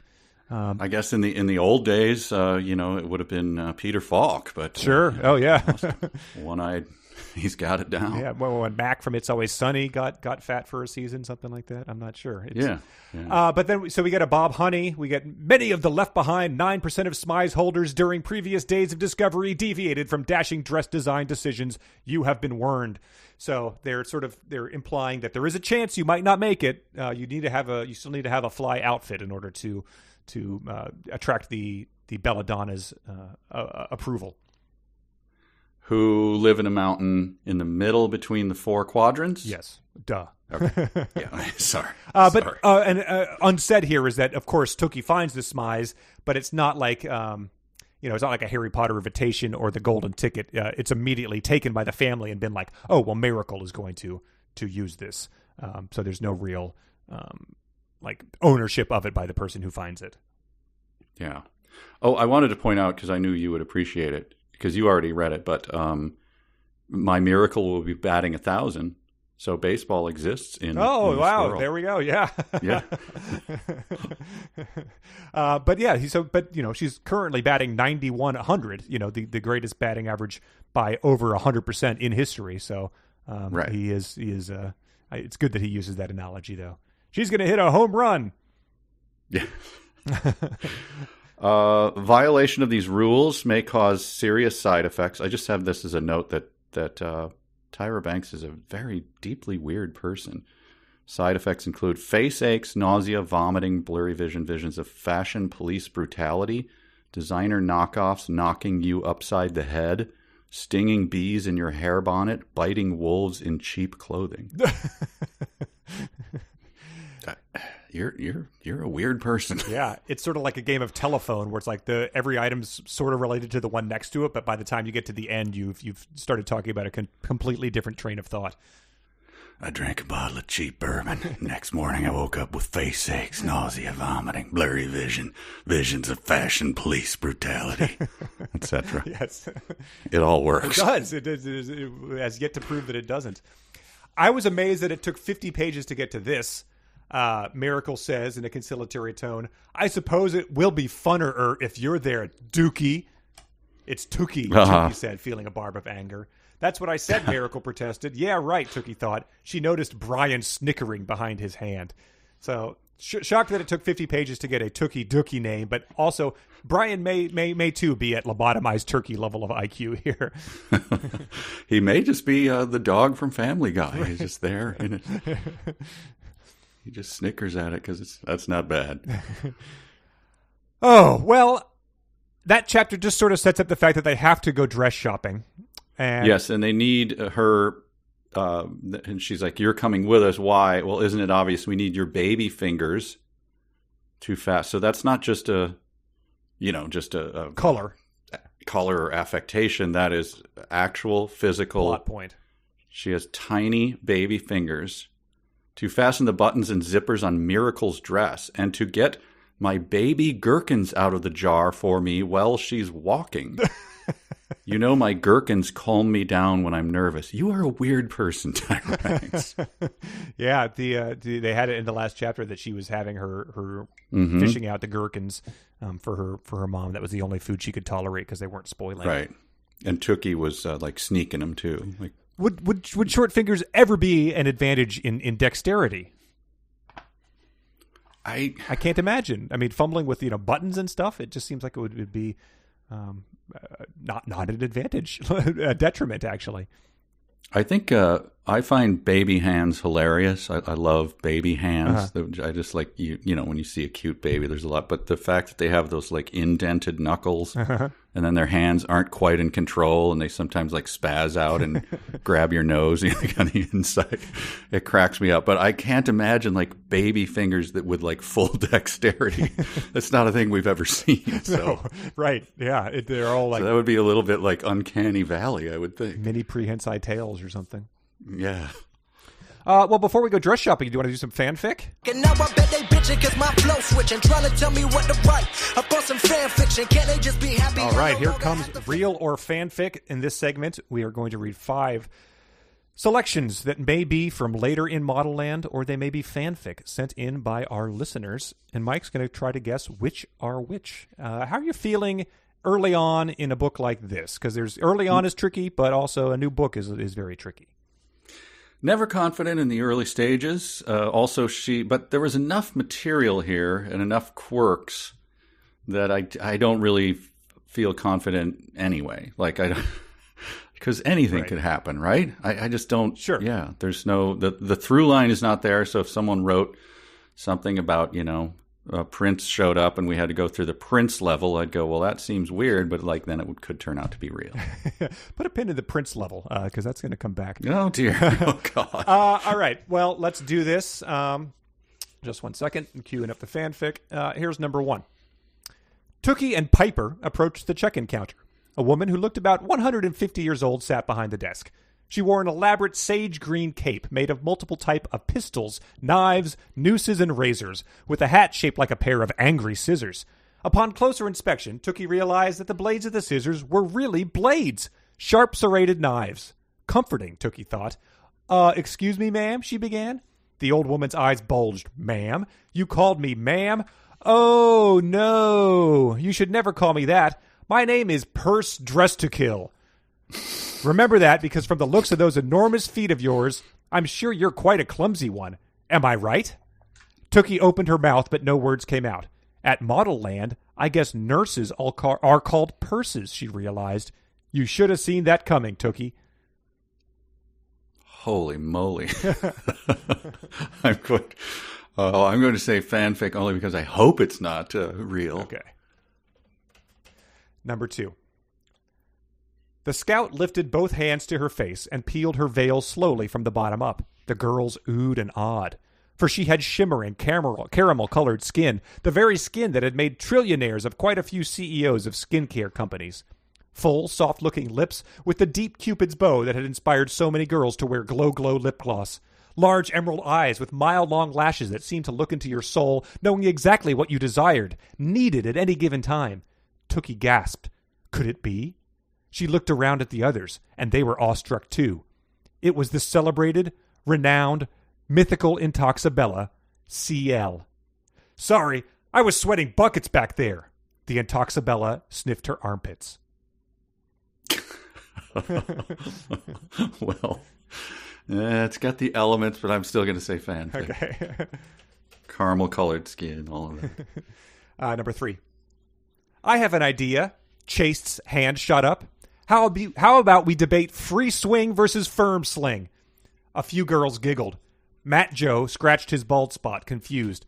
Flakes of dandruff fell on his shoulders. Do you wish to debate the merits of different types of hammocks? Kind of. Chaste seductively twirled a piece of hair around her finger. Hammocks for honkers. The giggles persisted. Matt Joe remained just as perplexed.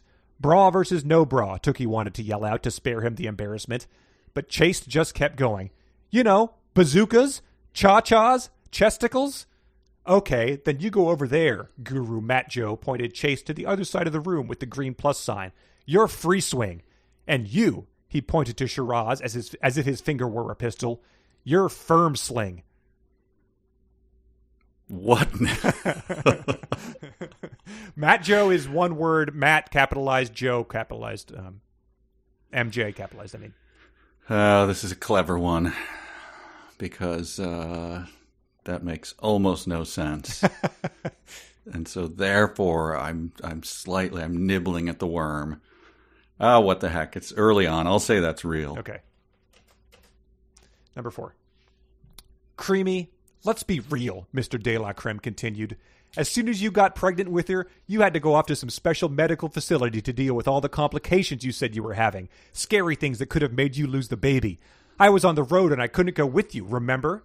I had to keep working to make sure we could put food on the table for our growing family.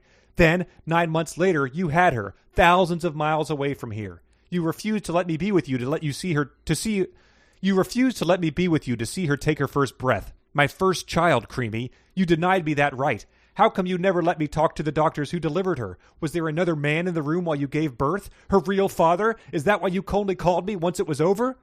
You don't know what you're talking about, Mrs. De La Creme spat. Wow, deep into family drama. Oh, that's another tough one.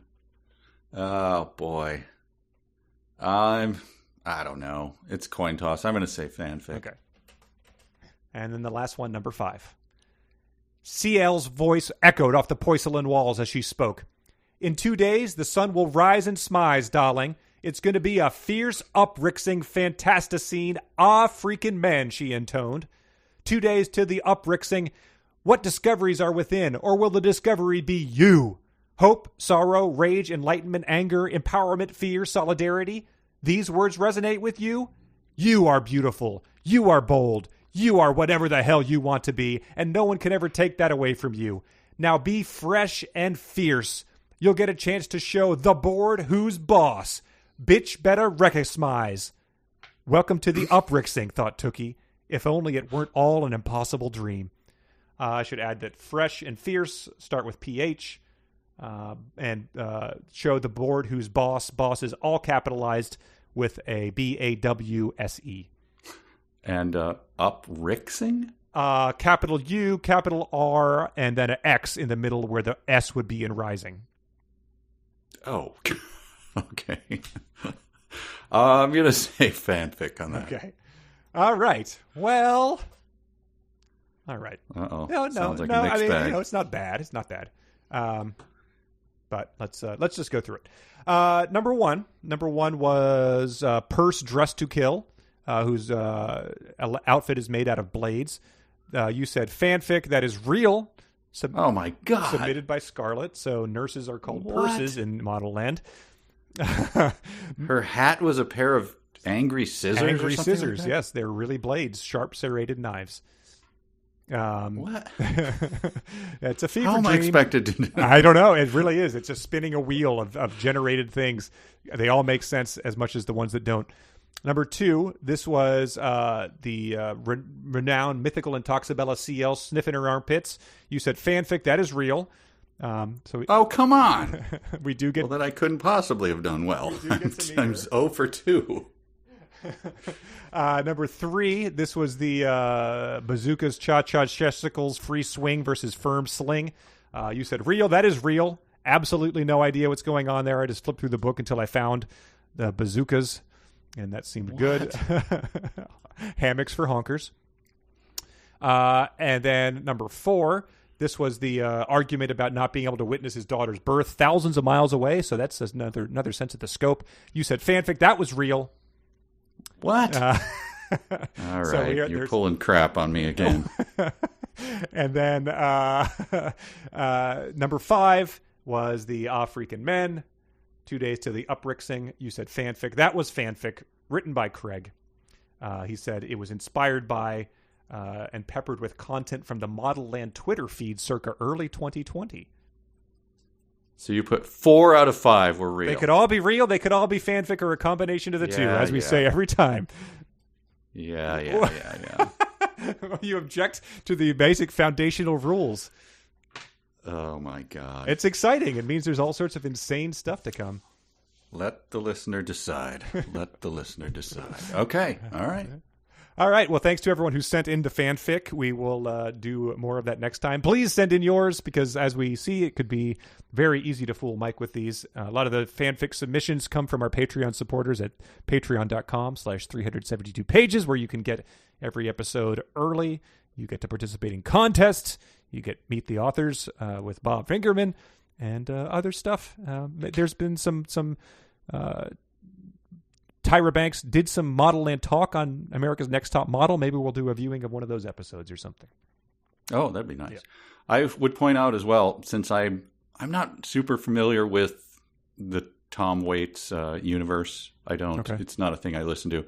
If you submitted a Tom Waits song as a piece of fanfic, okay. I'm not saying you wouldn't fool me. Okay. I'm just saying, I don't want to nudge anyone in that direction. Sure. But if you could pull that off, that'd be a good one. That would be good. That's a good challenge. If anyone's capable of doing that, don't everyone do it, because we're not going to do five Tom Waits songs as this. But exactly. I'm just saying that I'm not real familiar. I know the early stuff. I know his shtick and everything, but I don't listen to it as a rule, so you could probably fool me. I might also posit that passage from Dr. Sleep by Stephen King could work out, because there's a lot of carnies and women in that. I mean, the main woman in that is a very Tom Waitian character. She runs a traveling band of monstrous people, but I posted an excerpt from it when it came out that it was also very Tom Waitian, so we'll see if we can fool you with that. Okay, chapter 5. No intro from Darling. We have smacking into mirrors. What a chapter. Yes.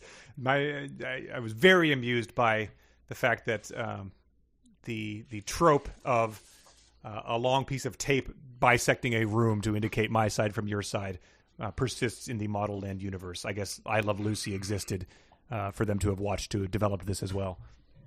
Right. What do they call? I was thinking about that. There's a name for, every sitcom and show has when they shut people into a safe or they lock them into a house. The bottle episode. The bottle episode. There's got to be a split the room episode in every possible sitcom or show. Even dramas do it, ever imagine. I looked up the TV trope page. It's called This Is My Side. It just, Okay. live action TV. I Love Lucy, WKRP, Brady Bunch, Married with Children, Happy Days, House, Mighty Boosh, the X-Files. It's insane. The Monkeys, MASH. Wow. Yeah. So, well-trod ground. But more of the delightful world of Modelland. There was a sweat-stained leotard on Tookie's pillow. Ample cupped bras that certainly didn't belong to Tookie were draped across Tookie's carefully made bed, and torn-out pages from Modelland magazines were scattered across the floor like leaves that had fallen from a fashion tree. Question for you and the listening audience. How sweaty do leotards have to be sweat-stained? Oh, God, yes. Yeah, they're meant not to see it, right? You're talking about like the salt crust that appears on like a major league pitcher's hat in the ninth inning or something. Yeah, right. And you'd expect that maybe from Mr. De La Creme in his saggy unitard, but like this is a 13-year-old beautiful girl we're talking about. So I don't know. It's that civilian heat that's baking down every day. But it's sub-zero in their house, so where is she doing her? True. Yeah, you'd think you stuff. might change, not be walking around, and you want to wear your most breathable clothes while you're out walking the streets of Pepperton, and the leotard may not be the best choice. Sweat-stained leotard, everyone. Keep it in your mind. But yeah, she's like looking into the mirror. She pretends she's kissing Theophilus. And Miracle teases her that don't feel bad about not doing kissing yet. It feels like a little wormy man is crawling in your mouth anyways. So she finds ways to interject grossness into even the most common experiences people have. The 13-year-old girl who's doing her little, youth dance routine and pointing at, probably twerking in front of groups of adults is also kissing boys and saying, it's no big deal. It's just like, yeah. It's revolting. Also revolting, we haven't mentioned it yet, but I counted. At this point in time, they've used the term hand me up 6 times to describe clothes that Tookie inherited from Miracle.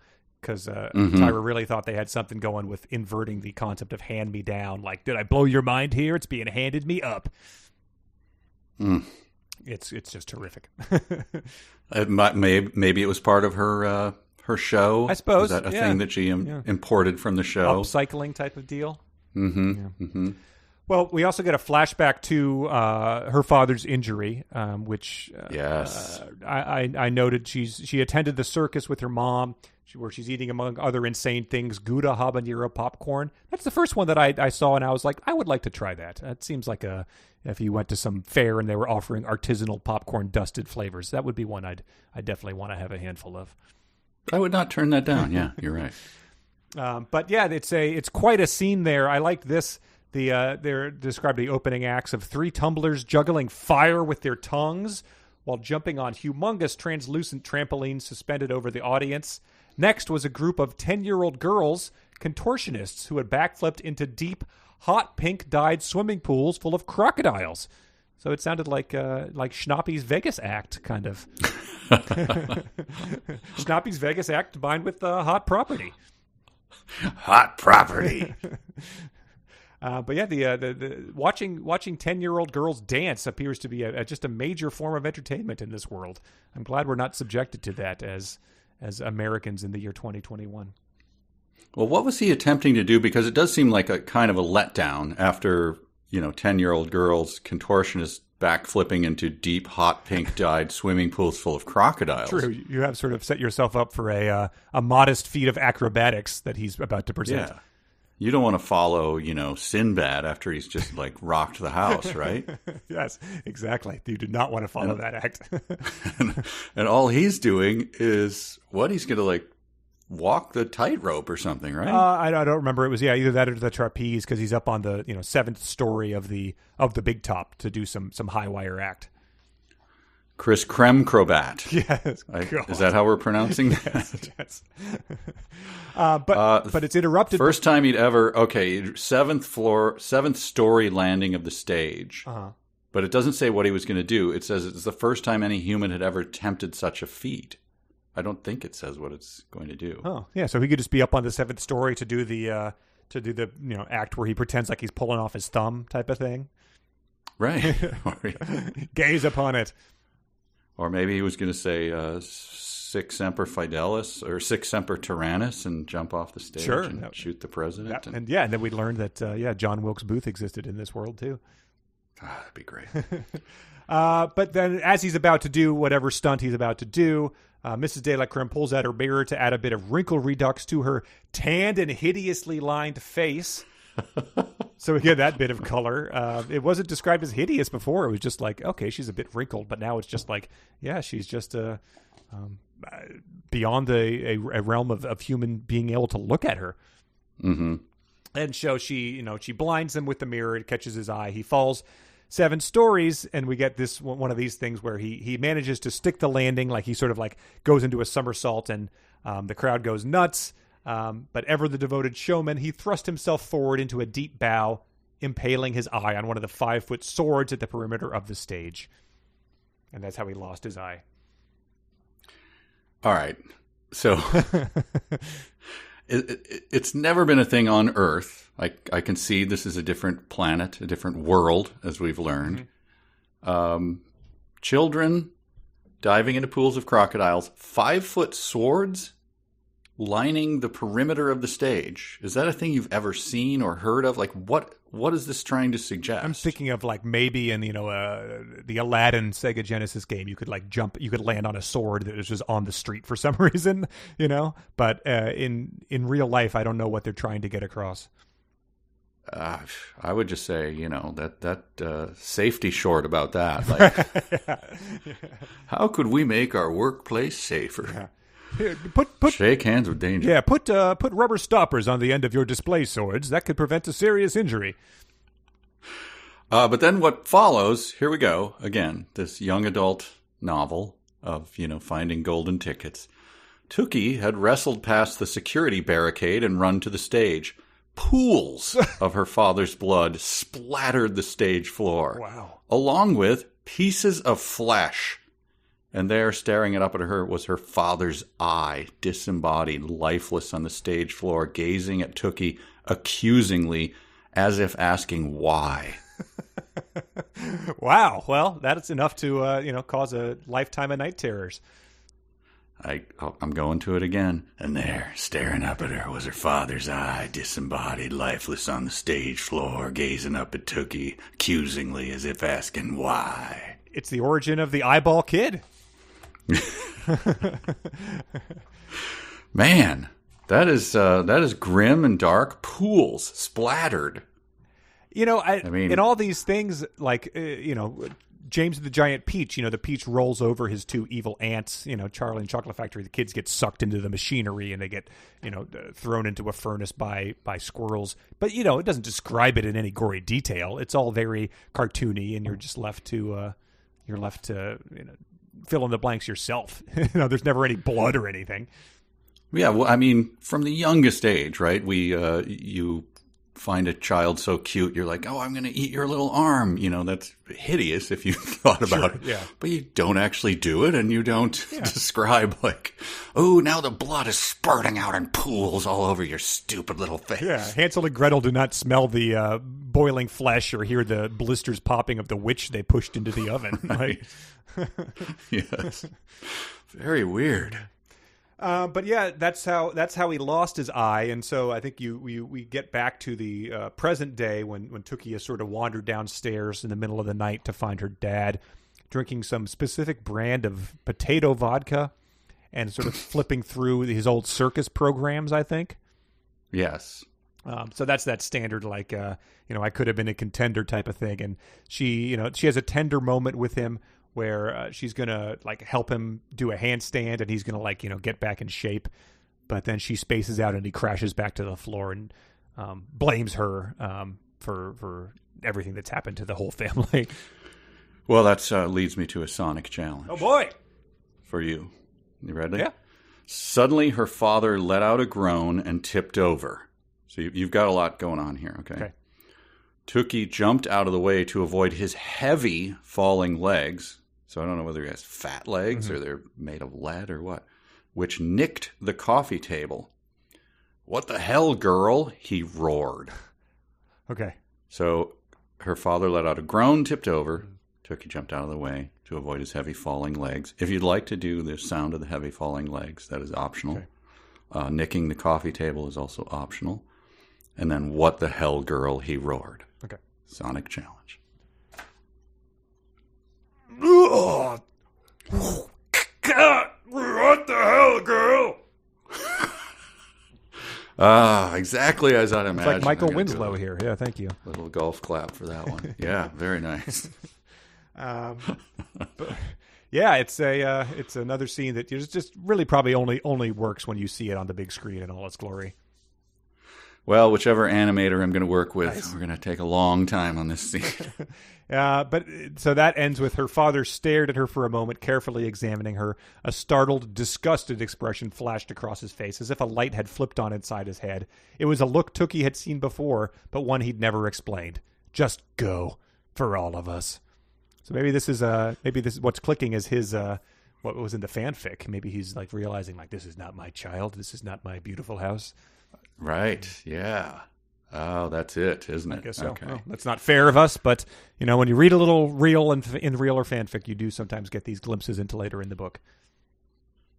Potato vodka, handstands at night. Yeah, you're going to get some trouble. Who couldn't have predicted that, really? When we started this. Chapter 6? Chapter 6, yeah. Chapter 6 is sort of where we really get some advancement, I guess. This is they go shopping for a dress. It's strange that does advance the plot, but then we finally get to get a glimpse of Modelland. The title, though, let's not skip it, let's not is skip it. Another Pappy. It was the first one I noted. Okay, read it out. Chapter 6. Stunning, statuesque, strobotronic stars with stupefying stratospheric struts. Sunday, Sunday, Sunday. We'll turn the Metrodome into a massive mud pit. Yeah, it's full Pappy Pariah, full Bob Honey who just do stuff, and it. I think even without having read that book, without having slogged through that book, this alliteration would still bother me. It would still be irritating. I don't understand what it gains you, especially when it's done this badly. Like, you're not Edgar Allan Poe, which he does actually pretty sparingly in the middle of which the most famous one, The Raven. There are many examples of alliteration, but he doesn't. It's like 3 or 4 words. It's just to add a little spice of emphasis. Oh yeah, no, this stuff like third grade poetry class. Like, this is a technique you can use. Every kid uses it like in their first poem. It's almost like an acrostic at this point in time. It's like you would never actually do that in a real poem, but yeah, it doesn't gain you much, but it just certainly calls attention to the fact that you're trying. Yes.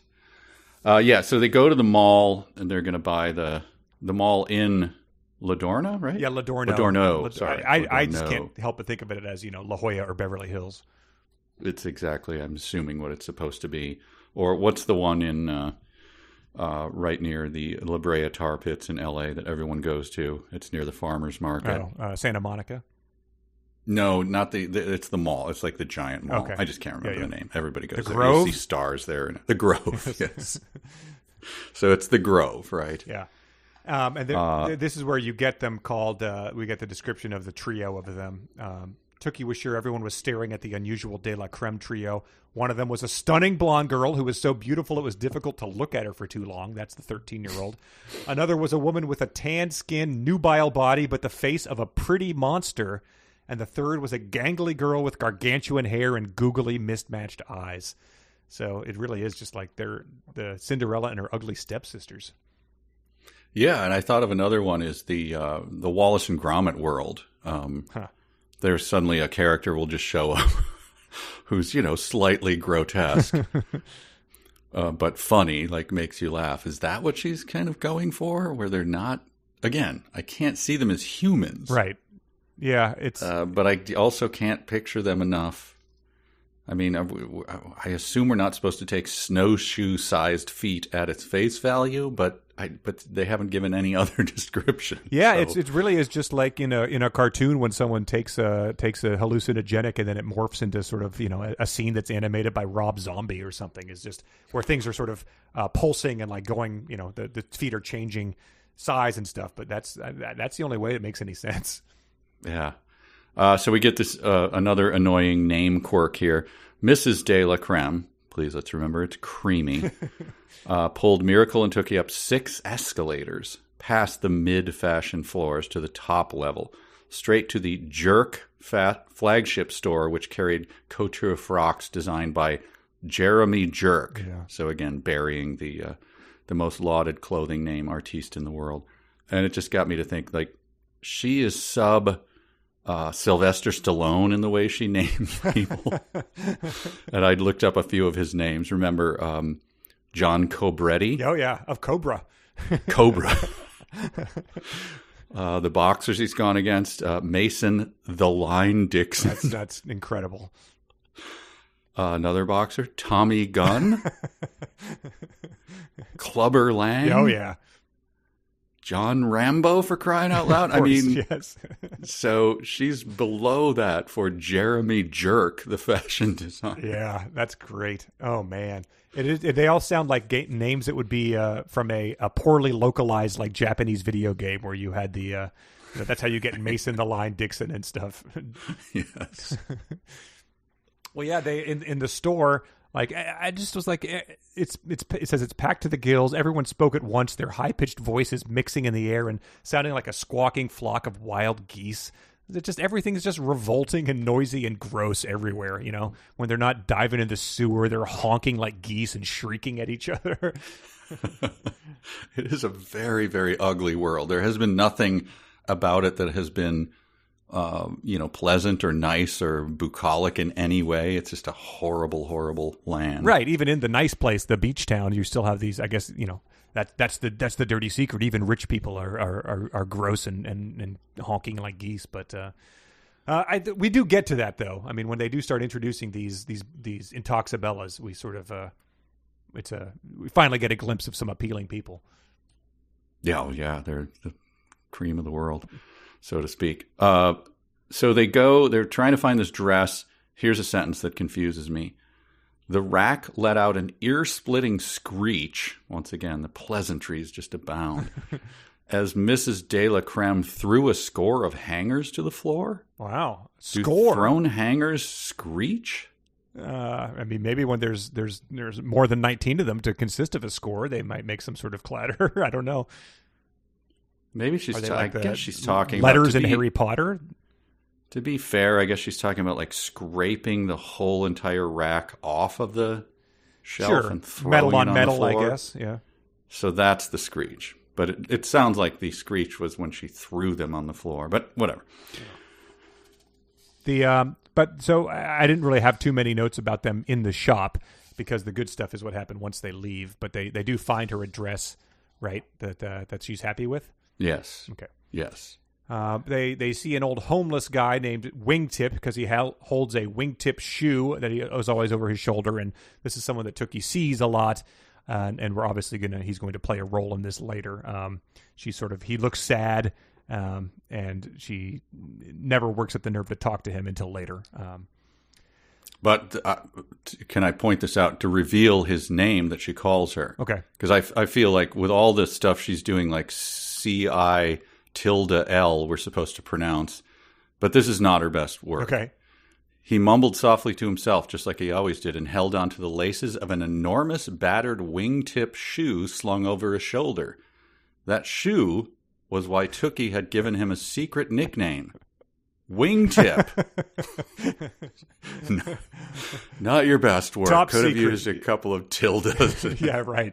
Wingtip, put a 3 in there somewhere. I don't know. But then we get the big moment, sort of the thing that everything's been building to, which is the golden clouds fill the sky, and then this enormous light show, air show thing happens around a mountaintop to reveal the 7 models of this year. And it's led by the Belladonna, who's the grand dame of the land on the mountain and the final decision maker about all candidates. And that's really all the information we get about her. I'm sure she'll come into play later, but she's sort of the great and powerful Oz of this verse. Not a good description of physically of what's happening in this. It's very much like, it gets a bit Clinian. Mm-hmm. There was a Clinian thing earlier where he talked about the model had been she was on the cover of every single magazine, was hired by every single person, nice. Was just one of those things are listing. Okay, we get it. She's very big. But the description of what's happening, like in actual physicality, I have no picture of it. I wish she had just said, like Cline, just like, it was just like in the movie, whatever, where the mountain opened up. That would be, okay, just tell me what you're going for. I don't know what this is. Right, because it has to be like projections of some sort to, like skywriting, but, holograms that are visible from every angle around the mountain type of thing. Because I don't think there's a Jumbotron or anything. No, it's just the mountain like clears, the fog clears from it, and then there's like golden lights, and then everyone hears the voice speaking to them or something. Right. And a guy yells out, "The shadows!" Yeah, there's lots of guys yelling things out in this scene, which is delightful. And there's another thing that I like is when characters say this. The Belladonna saying, "In a moment, you will lay your eyes upon this year's graduating class of Modelland. As you all know, only 7 girls graduate from Modelland each year, and those 7 join the ranks of the only famous people known throughout the world as the Intoxibellas." Just whenever a character in the book or movie has to say, "as you all know," to impart some information onto a reader or viewer, it's always very jarring. But then she starts... And the beauty of it is that she says that as you know, there's only 7 famous people in the world every year. Right. And I just went like, how do you keep people from becoming famous? Yes. Once they, like Kelly Clarkson, didn't she come in second? No, she won, and then Justin was the second. Oh, okay. Yeah. All right. I thought it was the other way. But it's happened before where like somebody... Sure, yeah, exactly. Right? You can't stop them from, okay, you won the competition, you came in third, but then they go on to be, famous or whatever. Like, you can't really prevent it, can you? But I guess there's some... you can become famous for, cutting off your husband's wang or something. Like, there's no limit on this. Like, you can be Numa guy, and that's... He's the most famous guy in the world to me, but yes. But only 7, so so she announces them one by one. Yeah, and they all have powers given to them by their centura, which is a belt made of shimmering gold fabric that all Intoxibellas wore. And according to Modelland lore, it allows them to achieve their inherent powers. So they're superheroes essentially, and they all have these unique powers. And we get introduced to them one by one. I'm just gonna read a couple of them if that's okay. Yeah, please. We have Evangelinda, and her power is chameleon. And then Evangelinda's appearance changed a dozen times over the course of a few seconds. Long hair, short hair, copper-colored, blonde, brunette, almond-shaped eyes, then doe-eyed, plump lips, bow-shaped. Her physique morphed, too, from a thin frame kissed by an hourglass to one with defined musculature. Then Evangelinda shook like a dog removing water from its coat, and her copper hair and eyes returned, as did her original frame. "If I had her, I'd have a different girl every night," a man next to Tookie cried. "I could stop cheating." Sir, please control yourself. This is, 1, it's just the first girl, and 2, this is a crowd of children are around you here witnessing this. That's what I was like, kids, huh? Guys calling out. And then we get Simone. Her power is multiplicity. And she raised her arms and swept them gracefully through the air. 2 identical Simones slid out from either side of her body, sending a chorus of oohs through the crowd. Each Simone made a unique pose before being sucked back into the original Simone.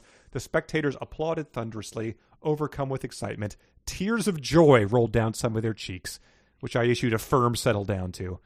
Like I issued a Gumby, a question mark to that one. Exactly. That's what it's just multiplicity and no sense of like what they're going to use this for in their career as famous models or anything, but maybe they go out and fight crime in this world with these powers. And keep in mind that was described earlier that so there's 7 of them who are famous, but the one was on every single cover and was the model for every single fashion designer. Well, she's a 7'7". Yeah, but presumably, right? These are aspiring to be the same thing. Yes. So why do we need 7 famous people if there is one who can be the most famous. Sure, and do they bump her off the perch of, being famous by their fame? Because, is everyone just going to all of a sudden forget that she exists? Exactly. They have to, I guess, by law or whatever. Yes. Yeah. Stop remembering him. It's sort of like what happened to, I don't know, the Numa guy. Once if it's up to us to keep his memory alive. I like to think that I would have been the guy when Sindisi, I guess that's how you pronounce it, showed up. I'm ready to sin with Sindisi right here, right now, one of them yelled. Robert Kraft, please. Right, yeah. But the people in the crowd, was this the same guy? Or just because the other guy was horny from the beginning? I don't Sindisi's know. Power of seduction is not necessarily unique in this, though, because the other guy was just I would stop cheating and if I could have her every night. And they're superheroes, so are they, is that even in the realm of possibility? Or are you just yelling it out because what the hell, like a guy at a baseball game, yelling to the greatest pitcher of all time, you suck, Nolan Ryan. Yeah. Or a guy on 4chan being like, Megan Fox, 2 out of 10 would not bang. Yes. I guess that's what it is. I don't think you're expecting to actually ever encounter these people in your normal life. Right. Okay. But so, and speaking of understatement, they reveal all of these people, and then Tookie says, "Wow," Tookie murmured. She wouldn't have minded having all those powers. Oh, sure. I mean, you mentioned it. I guess I'd love to be able to be a superhero with an amazing beauty and fantastic powers that would grant me riches unknown to 99.999% of the rest of the world. Sure, I'd take it. Yeah, I guess I'd do her. I don't know. But so, I mean, it pretty much runs this down. But I thought that, at least it cut to people in the crowd. It had some sort of description of, the crackle in the air, the electricity.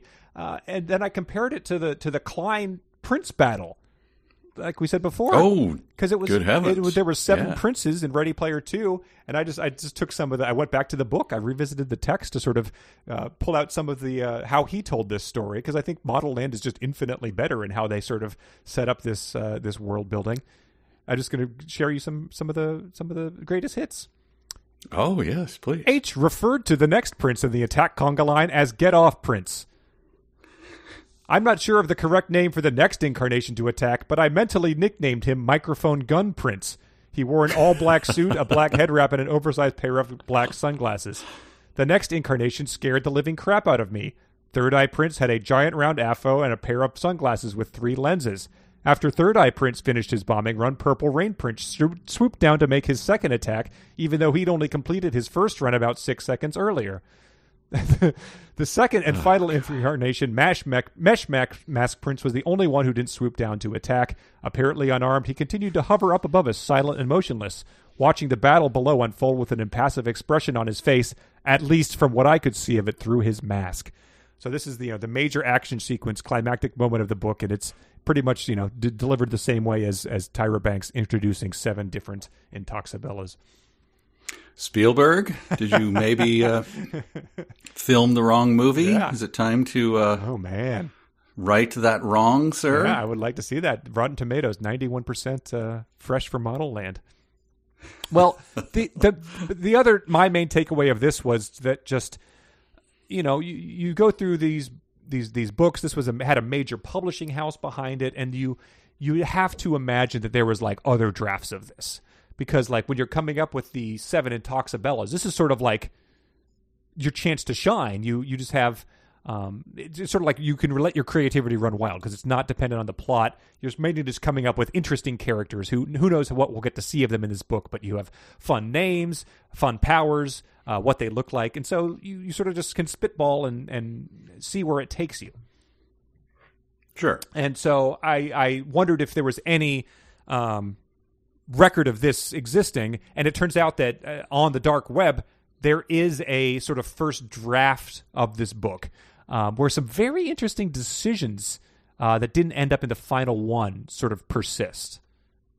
So Tyra was posting, or someone just hacked into I think it was a hack. I think it was a ransomware Their ransomware is big these days, but it really got its start in 2011 when the first draft of Modelland was posted.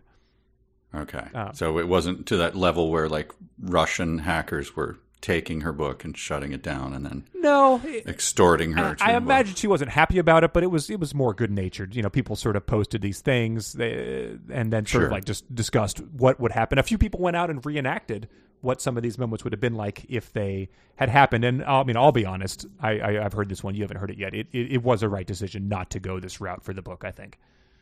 Oh, okay. All right. You want to listen? Well, it's interesting, but let's move on. Oh, no. Or do you? Yeah. Oh, you want to play? Yeah, we can listen to it. Let's do that. Oh, okay. Yeah, it's a better idea. Well, yeah, let's do that now.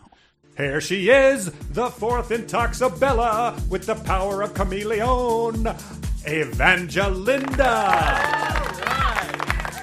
If I had her, I'd have a different girl every night. I could stop cheating.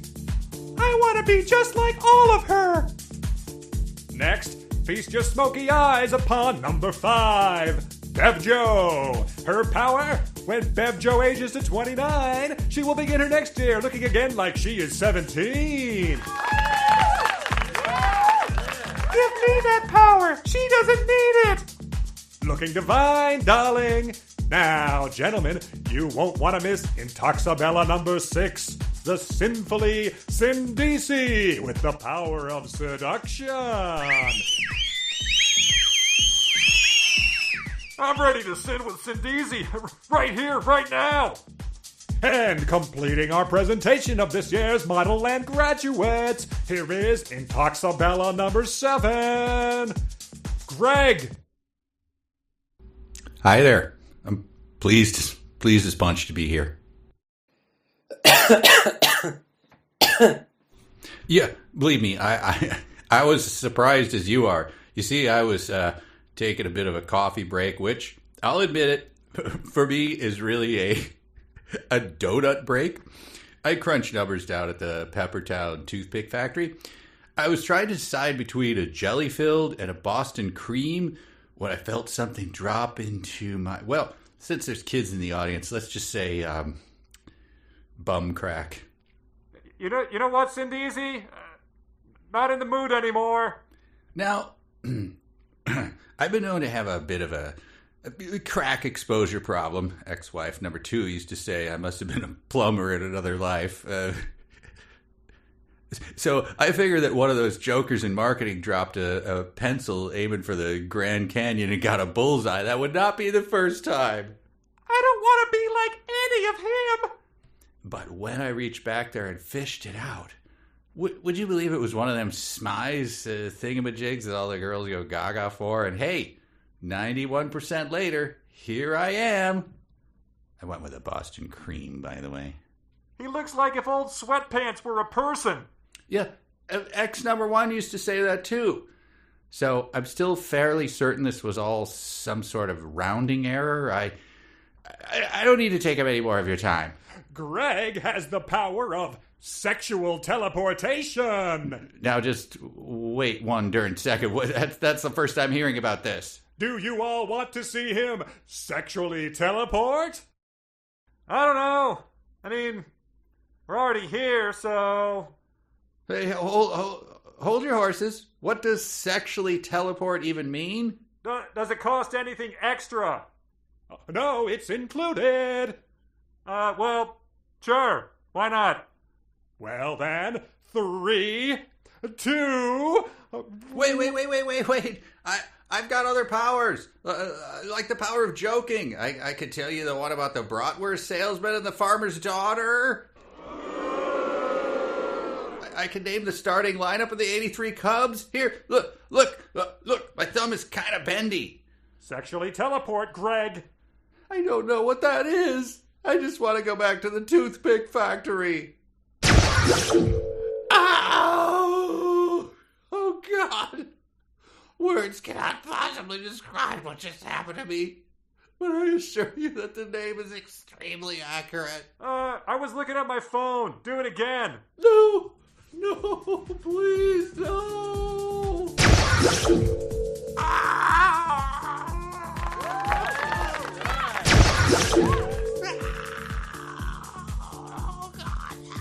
He loves it, folks. We'll see all you darlings next day of discovery.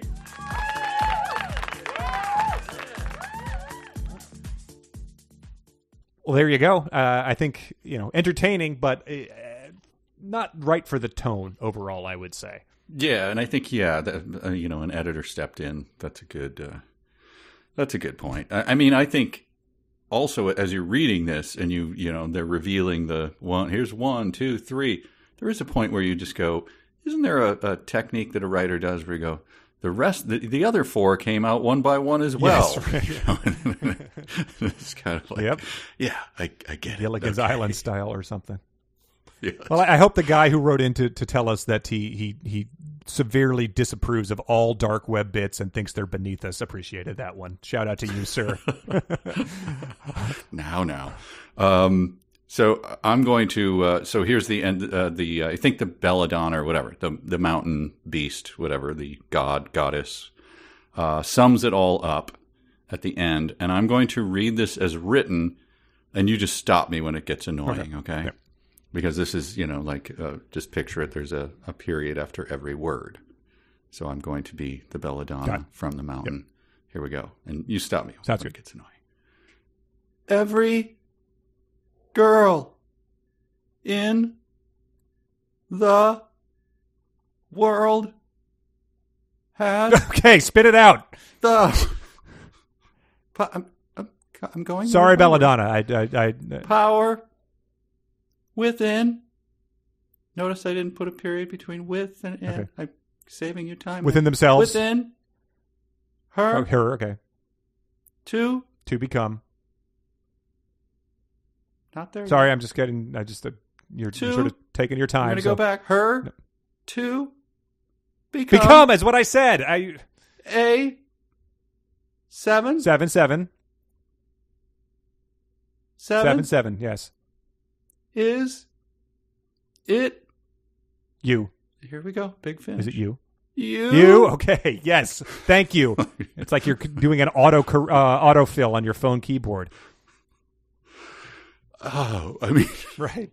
Hey, again, taking that at its face value. Animator. Yeah. Yep. All right. I also wanted to point out that as fireworks burst out around the Intoxibellas, the crowd cheered wildly and several people fainted. So that's the Beatles. Yes, exactly. I hope that Greg might have warranted some of that same reaction. But yeah, she then sees Lizzie. Plot wise, Lizzie reveals that she's been captured again. She shows off her feet, which look like they've been dipped in acid as some sort of experiment or torture or something. And Lizzie says, "We got to do Project Exodus tomorrow. We need to leave because I'm in danger." But she doesn't know if she can do it. Yeah, I have next to the description of Lizzie, which I'll read, I just have the note I want a golden ticket. Because it's Lizzie then raised the cuffs of her pants, which were dragging on the ground, revealing feet that looked like they had been dipped in battery acid, with open sores that oozed pus. The area near her arches had 100 little cuts, ranged in straight lines as if they were soldiers ready for battle. Well, that's bizarre. I want a golden ticket. So, I'm going to be taking my grandfather to the factory then. I guess you would have probably appreciated that invitation, but he is a bedridden octogenarian who... Seems like you got a place to stay at that tree cottage house, of sorts. Tree cottage of sorts of yours. Have a scone for me tonight. Wow, that is weird. Yes. But then she sees Lizzie, and then, the shoe guy. Wingtip shows up. And the cleverly named Wingtip, yes. He sort of gives her the I guess, theme of the book is that everyone's entitled to dream, no matter how crappy your lot in life is and how much sewage and, dumpster sea bass you've already swum through in this book. You have the ability to dream, so things might turn up for you. I don't know what the best case scenario for this is. She gets back out and goes back to live in her crummy home and where it's freezing. Maybe she gets her mom to turn it up to 7 degrees in the house. That's the compromise she makes. That's a happy ending. Yeah, I'm not sure. And we should point out that the reason that she's able to have this interlude with Lizzie is because the parking lot at the Grove has opened up and swallowed cars, and one of the superhero models has sort of flown out of it or something. Yeah, the teleportation model, who was the last one I think was able to do that. Very strange. Yeah, so that's why she had time to like walk over to this park bench and see Lizzie hiding behind it while the homeless man mumbled to himself, and the mother didn't really. Yeah. Anyway, there was time to do this whole scene because the entire sidewalk had opened. A sinkhole had happened. Right. It's bizarre. Did you see that show with John Turturro? It was called The Night After, where there was a subplot. It was sort of like Serial. A guy was accused of murdering his girlfriend, but then the subplot was that John Turturro's feet were really gross. I did see that. That's sort of what I'm thinking about Lizzie's feet now. It was. I didn't mind that, but that was a very interesting thing to try to focus on. Yeah. Is that's what he had to actually try to solve while he was soaking them in bleach and stuff. It'll be a very, very interesting scene for WikiFeed if they ever film the movie. Either the most popular or least popular in the site's history. Yeah, well, don't bet on it. I mean, who knows? All right, well, we're gonna read some more for next time, but before that, I think we should check in on some dumb sentences. A sentence begins with a capital letter. A capital letter is a letter that's big. A capital letter is not a small letter. A capital letter is big, big, big. A sentence ends All right, with these a come from our period. listeners, many of them Patreon supporters, as mentioned earlier. First one is from Steve. This is one I picked as well, so I'm not going to be able to use it. Tookie popped another baby gherkin into her mouth, feeling as irrelevant as the bananas in the trash can. It's really just, that was a standout early on. I mean, every part of it works. Jacob submitted what the Belladonna just said. Every girl has a, et cetera, et cetera. He said, technically it's 15 sentences, but I think it all adds up to one really obnoxious, dumb sentence. Wholeheartedly agree. Aster submitted, beauty is in the smize of the beholder, which is actually from the book jacket, but we'll allow it. Mm-hmm. Damien and Janelle both submitted this. I had this flagged, and we just didn't read it because it was in the intro. You begin your morning staring at the fog, longing for the fateful evening when it will turn a golden yellow, and then finally, like a push-up brassiere, lift. That was sort of a you're in for it when moment. Mm-hmm. Paige submitted, this is referring to the spectators at the T-Dot event. Tears of joy rolled down some of their cheeks. And Paige said, that's just an odd passive way to put it. I'll fix it for you, Tyra. Some had tears rolling down their cheeks. It is an improvement. Amanda submitted, tell me about it, Mrs. de la Creme muttered, clutching the side of her precarious face. And she wondered, is this a case of I do not think it means what you think it means, or just a really clumsy metaphor? And I don't know. Lacey submitted, she'd just have to... this is when Tookie goes back home and the thing nearly falls on her. She'd have to tell her parents about how the roof almost tried to kill her. And Lacey said, no, it tried to kill her or it almost killed her. It didn't almost try to kill her. Andrew submitted, the school let out belches and eruptions all day and leaked fumes from every crevice. Carson submitted, I cannot believe your flabby Coach Potato ass has the audacity to tell my hardworking firm one that everything will be okay. And I noticed that as a very dumb sentence, but Carson pointed out that it does say Coach Potato. Not couch potato. Oh, really? Yeah. I verified. So a coach potato, a completely different, maybe couches don't exist in this world. Oh, there you go. When she put stet in the page and said, no. Yes, exactly. Yeah. I'm a Davenport lady. Mm-hmm. Hayden submitted, it just wasn't any regular yellow, but the color of a taxi that had been freshly painted and spit polished. And they said, so... yellow, then. It's pretty regular, common yellow there. That is the second taxi yellow, I will point out. Wow. She's on alert. Right. More big yellow taxis than the song Big Yellow Taxi. Mm-hmm. Let's see. What else? Do you have any more? They all got burnt. Oh, wow. All right. I have a couple that didn't. Let's see. Oh, nice. Yeah. Well, I have one that didn't. I burnt the ironic that the book's initials TMJ, but then I have one from just a few pages later. This is just another one that just if you presented this to someone and said, this is the kind of book you're going to be reading, they would be like, my God. As an oblivious classmate almost whacked Tookie's head with a rusty fencing epee, Tookie licked the tip of her pen, gripped it in her right hand, and continued to write. Holy moly. So... That's the sort of universe we're inhabiting for the next 450 pages, I think. I guess this one I think was already brought up, but I'll say that this one stood out again. If you just read this to someone and said, "Here you go," a gang of hooligan females spotted the device floating in a condemned swimming pool in Pitter Patter today. You would say, "Go to hell! That is not a sentence in a book. There's no way. That's impossible." Right. Again, unless it's from a badly translated cutscene in a video game or something. That's yes. Yeah.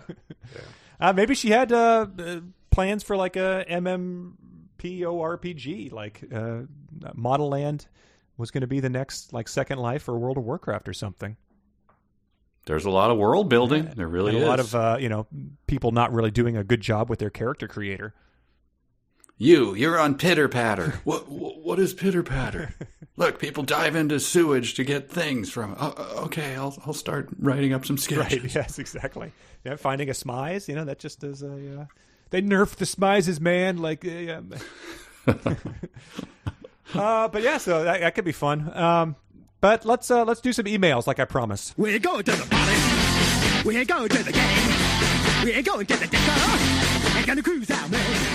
All right, I'm just going to get to it first. This is the email from Elizabeth. She wrote in, several years ago, Tyra dressed up in a fat suit to test how the general populace treats large people, but she looked like a skinny person in a fat suit, in my opinion. And then she adds, wonder if it would have been more successful if she had inflated to burst. Oh, there we go. Wow, it's all circling around everything. Yeah, so this is referring, of course, to the hell of a rig cow, the world of Looners. Mm-hmm. And I met Elizabeth at one of our live shows a couple of years ago. Very nice person, very normal person, and the idea that she now she reads things and thinks about blowing to pop is just, to me, it's delightful. You probably think you've created a horrible monster here. You walk home at night, hands in pockets, whistling, and you throw your hat on the hat rack and, yep, I did good work today. And then so I Googled blow to pop just to make sure that I wasn't misremembering the name of it, because that's how I knew it. I found a video of, I will link to it because... Oh, God. I opened an incognito browser. It's just a normal, an attractive woman in a very weird-looking room blowing up an enormous balloon. In 8 minutes and 50 seconds it took to blow this balloon to pop. And then the very first comment, I'm going to try to read it. It was in German. Oh, no. What? Wunderschön. Einfach was für in Loonerherz. Oh, no.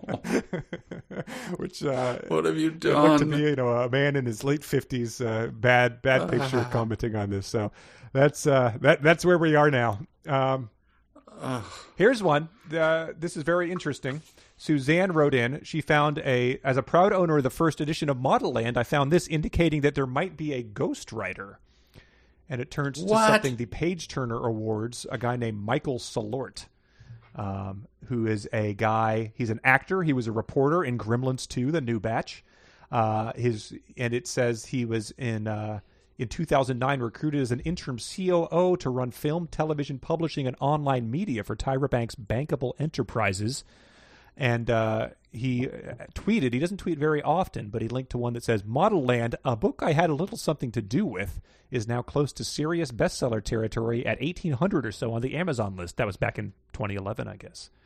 And he's a white guy in his 40s, so I'm not sure what's going on. Wait, I thought her whole shtick was she spent 3 years writing it. It's her dream come true and all of this. The page he linked to says he worked closely with her based on the story based on her original notes. Oh, no. We have a Shatlart situation here. This is definitely the Lart of the Shatlart here. He has... a guy to keep an eye on, I would say. Well, I was going into this sure that she had written it. I mean, it makes it even stranger, and in my opinion, when he's using this weird voice, it almost is... it borders on uncomfortable, I would say. Yeah, no kidding. So yeah, just a little wrinkle here. What's his name again? His name is Michael Salort, like Malort, that gross Chicago beverage. The thing that to name drop that John Hodgman falsely claims to actually enjoy. Go to hell, John Hodgman. Did he ever get you to try it? Oh yeah, I've done Malort with John Hodgman several times. Is it as bad as people say, or it's absolutely indigestible garbage? Like, it's revolting. It's just a dare. It's the Hakarl like eating of alcoholic Carl drinks. Surströmmer or whatever, the rotted fish. It's just like, taste this. God, nasty. But yeah, so he right now he's I don't know. People can dig deeper in this and let us know what you find. That was my cursory glance at everything. Well, that changes things, though. All right. This is from Zach. He says, I was listening to Titus Uno and the 64 Squares episodes again after finishing the Quilters Strike Back series. Just an interesting thing to do in general. I mean, yes. We're talking about doing good work today. We've gotten people revisiting Titus Uno.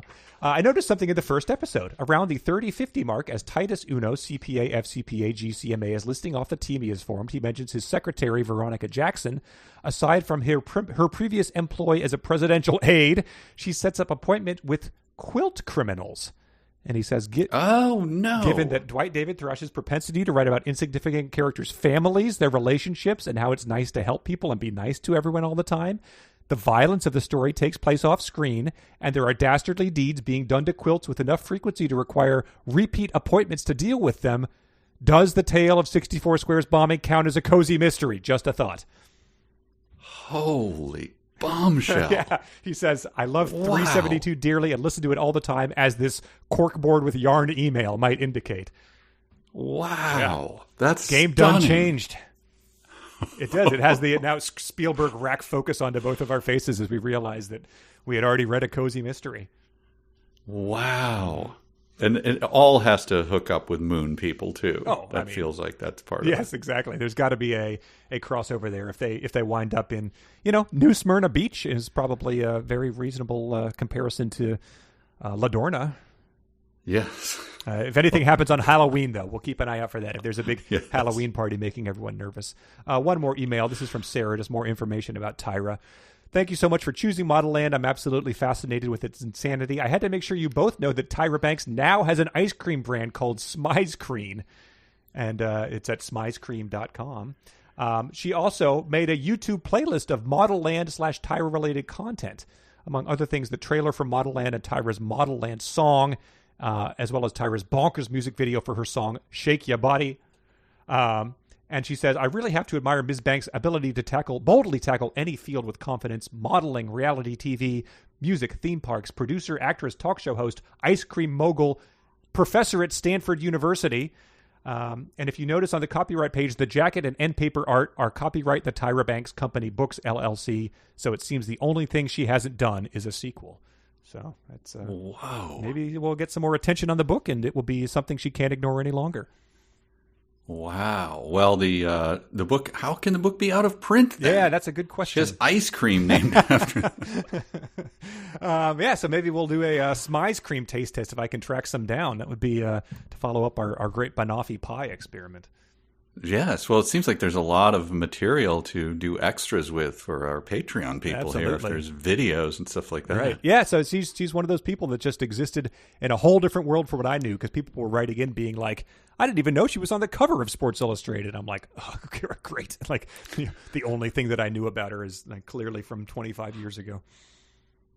Well, she, I don't think we've ever done a book by someone who could buy and sell our ass 800,000 times over. Dan Brown, probably. Oh, yeah, that's true. Mm-hmm. That's true. But yeah. And Jim Tice. Tyra Banks is the one who signs the checks, man. That's mogul money. We're just barely dipping a toe into the banks of hers. Yeah, exactly. So, that'll be. Right. We'll have to track down some next Top Model episodes, find out what the highlight is. My sister said she watched it for a while and says she's in her own universe. So that more explains about how books like this are willed into existence. I asked a friend who was passingly familiar. I said, I made a claim that she's kind of known for being a little bit like wacky, weird, not in a bad way, just kind of like, isn't that the thing? And she's like, oh yeah, that's a thing. So, right, okay. So she cultivates it. So yeah.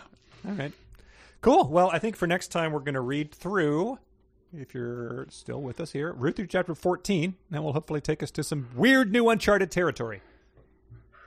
Oh, boy. All right. No, I enjoyed it. It's a little...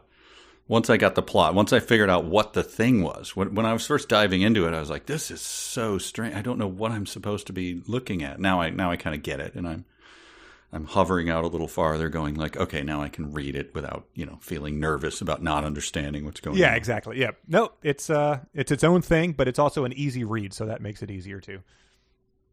Yep. Well, thanks everyone. This has been enjoyable. See you next time. So long.